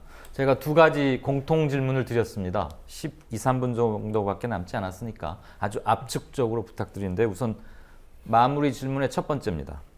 흔히들 한국 정치는 아직 후진성을 면치 못하고 있다. 멀었다. 이렇게 얘기합니다. 후진성 중에 대표적인 것 하나를 들어주시고요. 그것의 해결 방안이나 대안도 함께 말해 주십시오. 대신 짧아야 합니다. 앞에 분이 내가 생각했던 것 같고 똑같은 것을 후진성으로 지목했다고 해서 급히 바꾸지 않으셔도 됩니다. 겹쳐도 된단 말씀입니다. 박 대표님. 후진성의 제일 핵심은 진보 정치의 저열함이다. 저는 그렇게 생각합니다. 진보 정치가 새로운 희망을 만드는 듯 했지만 거의 자멸쇼에 가까운 그런 그 양상을 거치면서 지금 지리멸렬해 있는 국민들의 희망이 되고 있지 못한 것이 어렵다. 예를 들면 매기 효과라는 게 있지 않습니까? 예. 매기를 하나 미꾸라지 운송하는데 넣어놓으면 미꾸라지 생생하게 살아서 끝까지 가는데 매기가 없으면 미꾸라지끼리만 넣어놓으면 그냥 비실비실 한다는 거거든요. 대안까지 예, 함께 그래서 제시한 걸로 듣겠습니다. 저는 이 문제와 관련해서 네. 제일 핵심은 이 진보 정치의 핵심과 통합, 이 더 이상 미룰 수 없는 과제다. 근데 지금 현재 정의당을 중심으로 진행되고 있는 뭐 사자연대 웃자고 이야기하지만 그거 갖고 안 되는 거다. 예. 아까 뭐 찌질하다고 이야기했는데 또 다른 찌질함이 될 가능성도 있다. 이렇게 저는 보고요. 다음 그래서 교수님. 요 이야기 조금만 더 할. 아니, 이게 시간을 좀 놓았어야 되니까요. 예, 죄송합니다. 예, 근데 요 문제는 아까 이야기해야 되는데 놓쳐가지고. 제가 받아서 얘기해야 될 것 같아요. 예, 예. 그래서 이 점에 지금 예를 들면 범자주 계열의 이런 또 정치 세력들이 있어요. 줄여주시죠. 또 계급 정당 추진하는 세력들도 예. 있습니다. 예. 그리고 더 중요한 점은 제2의 노동자 정치 세력화 방식으로 기층 대중들이 노동자, 농민, 도시빈민, 청년 학생 이런 기층 대중들이 접착제 역할을 하는 예. 그런 진보 정치의 대혁신과 이 통합, 알겠습니다. 이 돼야 한국 정치가 선진화되고 아마 정권 교체도 가능할 거다. 이렇게 박 의원께서 받아주셔야죠. 아니 공감하고 좀 동의합니다. 그리고 박 대표님 제가 잘 알기 때문에 그 어떤 절박감과 진정성을 가지고 말씀하시는 것도 잘 알고요. 네. 지금 이제 진보 정치 혁신해야 되고 통합해야 됩니다. 그리고 현재 진행되는 사자 통합은 완결된 통합 논의일 수가 없어요. 그리고 저는 하나의 이제 경과라고 생각을 하고 저는 통합할 수 있는 데까지 혁신할 수 있는 데까지 논의를 해야 된다 이렇게 생각을 합니다. 다만 저는 그와 동시에 네. 그 말씀드리고 싶은 게 한국 정치의 그 후진성을 양산하는 구조의 문제, 제도의 문제에 대해서 제가 이 토론회 내내 계속 말씀을 드렸지만 마무리 말씀으로 드리지 않을 수가 없어요. 표에 비례해서. 결국에 승자 독식의 민주주의 그리고 여당과 제1야당이라는 지위에 안주하는 양당이라는 지위에 안주하는 그런 어떤 정당 정치, 그런 의회 정치 이거 바뀌어야 됩니다. 그리고 우리 국민을 닮은 우리 국민들은 생각이 굉장히 다양해요. 정치적 욕망도 다양합니다. 정치적 그 가치나 이 패러다임도 굉장히 다양해요. 국민을 닮은 국회를 만들기 위해서 저는 선거제도 바뀌어야 된다. 알겠습니다. 그 정치 개혁이 한국 전체 후진성을 극복할 수 있는 굉장한 지름길이 될 거다 이렇게 생각합니다. 일관성을 분명히 느낄 수 있습니다. 다음 김의원. 빅텐트나 뭐 선거 제도라고 하는 것은 선거 승리의 방식에 대한 문제인 것 같고요. 예. 근데 제가 경험해 보면 대한민국 정치의 후진성이라고 하는 것에 있어서는 저는 말이 삼권 분립 국가인데 사법부를 제외하고 뭐 두 입법부와 행정부를 보더라도 제가 봐서 한 9대1 정도의 비율인 것 같습니다. 행정부가 9를 차지하고 입법부가 1 정도를 차지하는데 그것도 여당은 거의 대부분 청와대에 거의 뜻을 따를 수밖에 없는 그 구조를 제왕적 대통령제를 가지고 있지 않습니까? 예. 이 제도를 타파하는 것 이것이 필요하다고 생각하고요. 물론 개헌을 통해서 방식을 바꾸는 것도 있겠습니다만은 저는 국회가 우리도 미국처럼 예산을 직접 편성할 수 있는 권한이 있어야 된다. 그래야 행정부에서 넘어온 걸 심사만 하지 그렇죠. 말고. 그래서 예. 제대로 국가 운영에 대해서 그 삼권의 축으로서 역할을 해야 된다고 생각합니다. 참신합니다. 정 교수님 후진성 하나 들어주시죠. 글쎄 딱 하나로 얘기하기가 좀 하나여야 합니다. 저는 좀 엉뚱하게 좀 그 뭔가 이렇게 딱 막혀 있지 않습니까? 예. 그래서 뭔가 돌파할 수 있는 뭐 그런 게 좀 있었으면 좋겠어요. 네. 예를 들어서 이제 DJ가 뭐 71년 선거에서 4대국 보장론, 대중경제론 뭐 이런 얘기를 했고 노무현 대통령이 뭐 해도 안 되겠지만 지역주의 타파한다고 떨어지면 계속 나오고 있냐 그러지 않습니까? 지금은 그런 어떤 용기 있는 그런 게 좀 나와야 될 것 같아요. 그래서 예를 들어서 저는 그 김부겸 씨가 이제 대구에 내려간 거 굉장히 높게 평가해요. 네. 그러니까 자기가 국회 한번 되는 것이 아니고 한국 정치로 발전을 위해 가지고 뭔가 돌파를 하는 틈새를 이렇게 쪼개는 그런 행동이 나오면 다른 것들이 그걸 통해서 많이 이렇게 터져 나올 것 같은데 아무도 그 용기를 안 보여줘서 좀 뭐 후진성이라기보다 뭔가 누가 돌파할 수 있는 진짜 좀 용기 좀 보여줬으면 좋겠습니다. 특히 정치인 중에서. 예. 후진성으로 지목한 게 하나도 겹치지 않아서 다행입니다. 자, 저희가 120분을 모여서 이렇게 얘기를 한 이유는 오로지 이 질문을 위해서였습니다. 정권 교체 또는 뭐 탈환 이렇게도 표현하는데요. 그것을 이룰 수 있는 방책 딱 한 가지씩만 말씀해 주십시오. 예. 김 의원부터 할까요? 제가 국회 와서 느낀 것이 정말 중요한 것은 내 말을 들어줄 사람인데 우리는 어떤 행사를 하거나 모임을 하면 다 이미 제가 말하지 않아도 다 동의할 사람들만 모여가지고 그 예. 토론회를 하고 있다는 생각들을 많이 할 때가 있습니다. 동종교배. 예.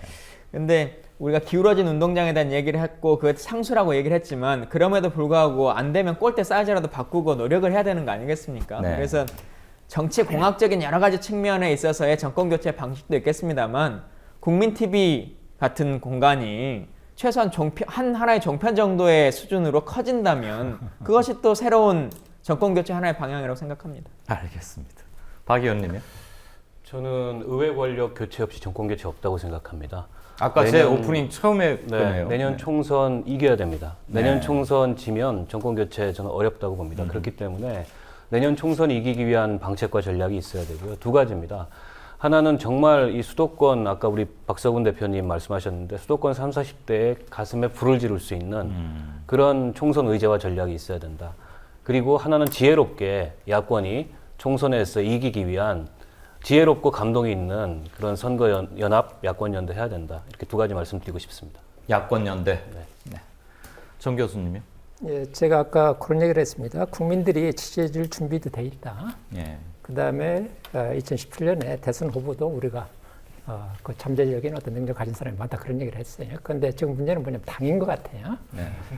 그래서 지금 현실적으로 많은 걸 고칠 수는 없기 때문에 새정치민주연합에서 일종의 당내 뭐 소통합의랄까 화해랄까 뭐 여튼 그런 것을 하고 그 다음에 야권 민주진보세력 야권 전대가 대연대를 할 수 있는 그런 틀을 지금부터 만들어가야 되지 않는가 이렇게 생각하고 있습니다. 대연대. 예. 네. 예, 다행히 뭐 제 생각하고 크게 다르지 않은 것 같아가지고 너무 좋네요. 예, 근데 실천은 지금 전혀 안 되고 있는 큰 걱정입니다. 저는 뭐 총선 승리해야 이 정권 교체도 가능할 거라고 보는데요. 총선 승리는 지금 새정치민주연합만 잘해가지고 해결될 문제가 아니다 생각하고요. 네. 또 그리고 이 야권 연대가 되기 위해서는 진보 정치가 혁신해야 됩니다. 아까 제가 말씀드렸습니다. 진보 정치가 혁신하고 그리고 또 이 통합을 하는 그 매기의 힘으로 새정치민주연합을 견인하면서 야권 연대 연합 정치로 아마 몰고 가야 되는 거 아니냐. 그래야 되는데 지금 시간이 너무 얼마 안 남았습니다. 그래서 대세로서 만들어지는데 시간이 좀 걸릴 거라고 생각합니다. 그러나 눈 밝은 사람, 귀 밝은 사람 이런 사람들부터라도 연합 정치에 대한 실질적인 논의와 아마 준비에 들어가야 된다. 안 그러면 나중에 벼락치기 되면서 졸속으로 되거든요. 네. 졸속되면 감동이 안 생기는 겁니다. 예, 굉장히 걱정스러운. 근데 현재 제가 말은 이렇게 당위로 이야기하지만 현실을 전망해 보면 암담한. 지금 제1야당도 연합정치에 대해서 아무 감이 없어요. 네. 애비애비하고 있습니다. 연합정치 하면 안 된다라는 애비애비하고 있는 상황이고요.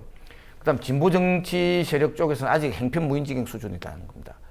제대로 태세가 갖춰져 있지 않은 이런 상황이라는 겁니다. 근데 이 아무리 살펴봐도 그 길 위에는 길이 없는데 이걸 어떻게 해야 되나 굉장히 안타까운. 자, 요새 지금 굉장히 그래서 저는 굉장히 마음 무겁습니다. 우리 박 대표님이 나서주시면 뭔가 좀 달라질 것 같은데. 예, 하여튼 마음 굉장히 무겁고 혹시 이 말 들으시는 분들 있으면 좀 이래저래 이 혈로를 뚫고 갈 수 있는 그런 이 흐름을 만들 수 있으면 참 좋겠다 이렇게 생각합니다. 박 대표님께서는 누구보다도 생생한 현장의 목소리를 많이 예. 접하고 계시는데 예. 내년 총선 전망 어떻게 보십니까? 저는 뭐 이대로 가면 그냥 필패다 이렇게 보고요. 필패? 필패 정도 수준이 아니라 아무 참패될 거다 이렇게 어허. 생각합니다. 예. 알겠습니다. 대혁신 해야 됩니다. 예.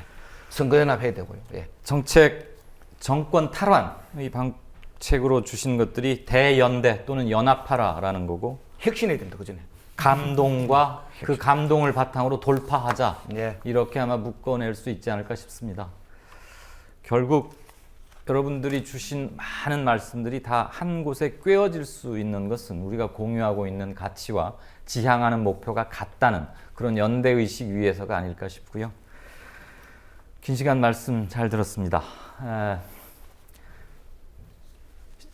시청자 여러분, 120분 가까이 얘기를 나눴습니다. 여러분, 희망의 단초를 보셨습니까? 아니면 여전히 성에 좀 차지 않으십니까? 시민들은 자신의 수준에 맞는 정부를 갖게 마련이다는 정치학의 금언이 있습니다. 밉더라도 외면하지는 말아야 할 겁니다. 그리고 싫더라도 포기하는 일 역시 없어야 할 겁니다. 우리의 하루 그리고 일상생활에 정치는 깊숙이 들어와 있기 때문입니다. 우리의 오늘이자 자라나는 아이들의 내일이기도 합니다. 그러니까 우리는 정치를 미워할 수도 포기할 수도 없을 겁니다. 이것으로 국민TV 3회 연속 대토론회를 마칩니다. 그동안 시청해 주셔서 대단히 고맙습니다.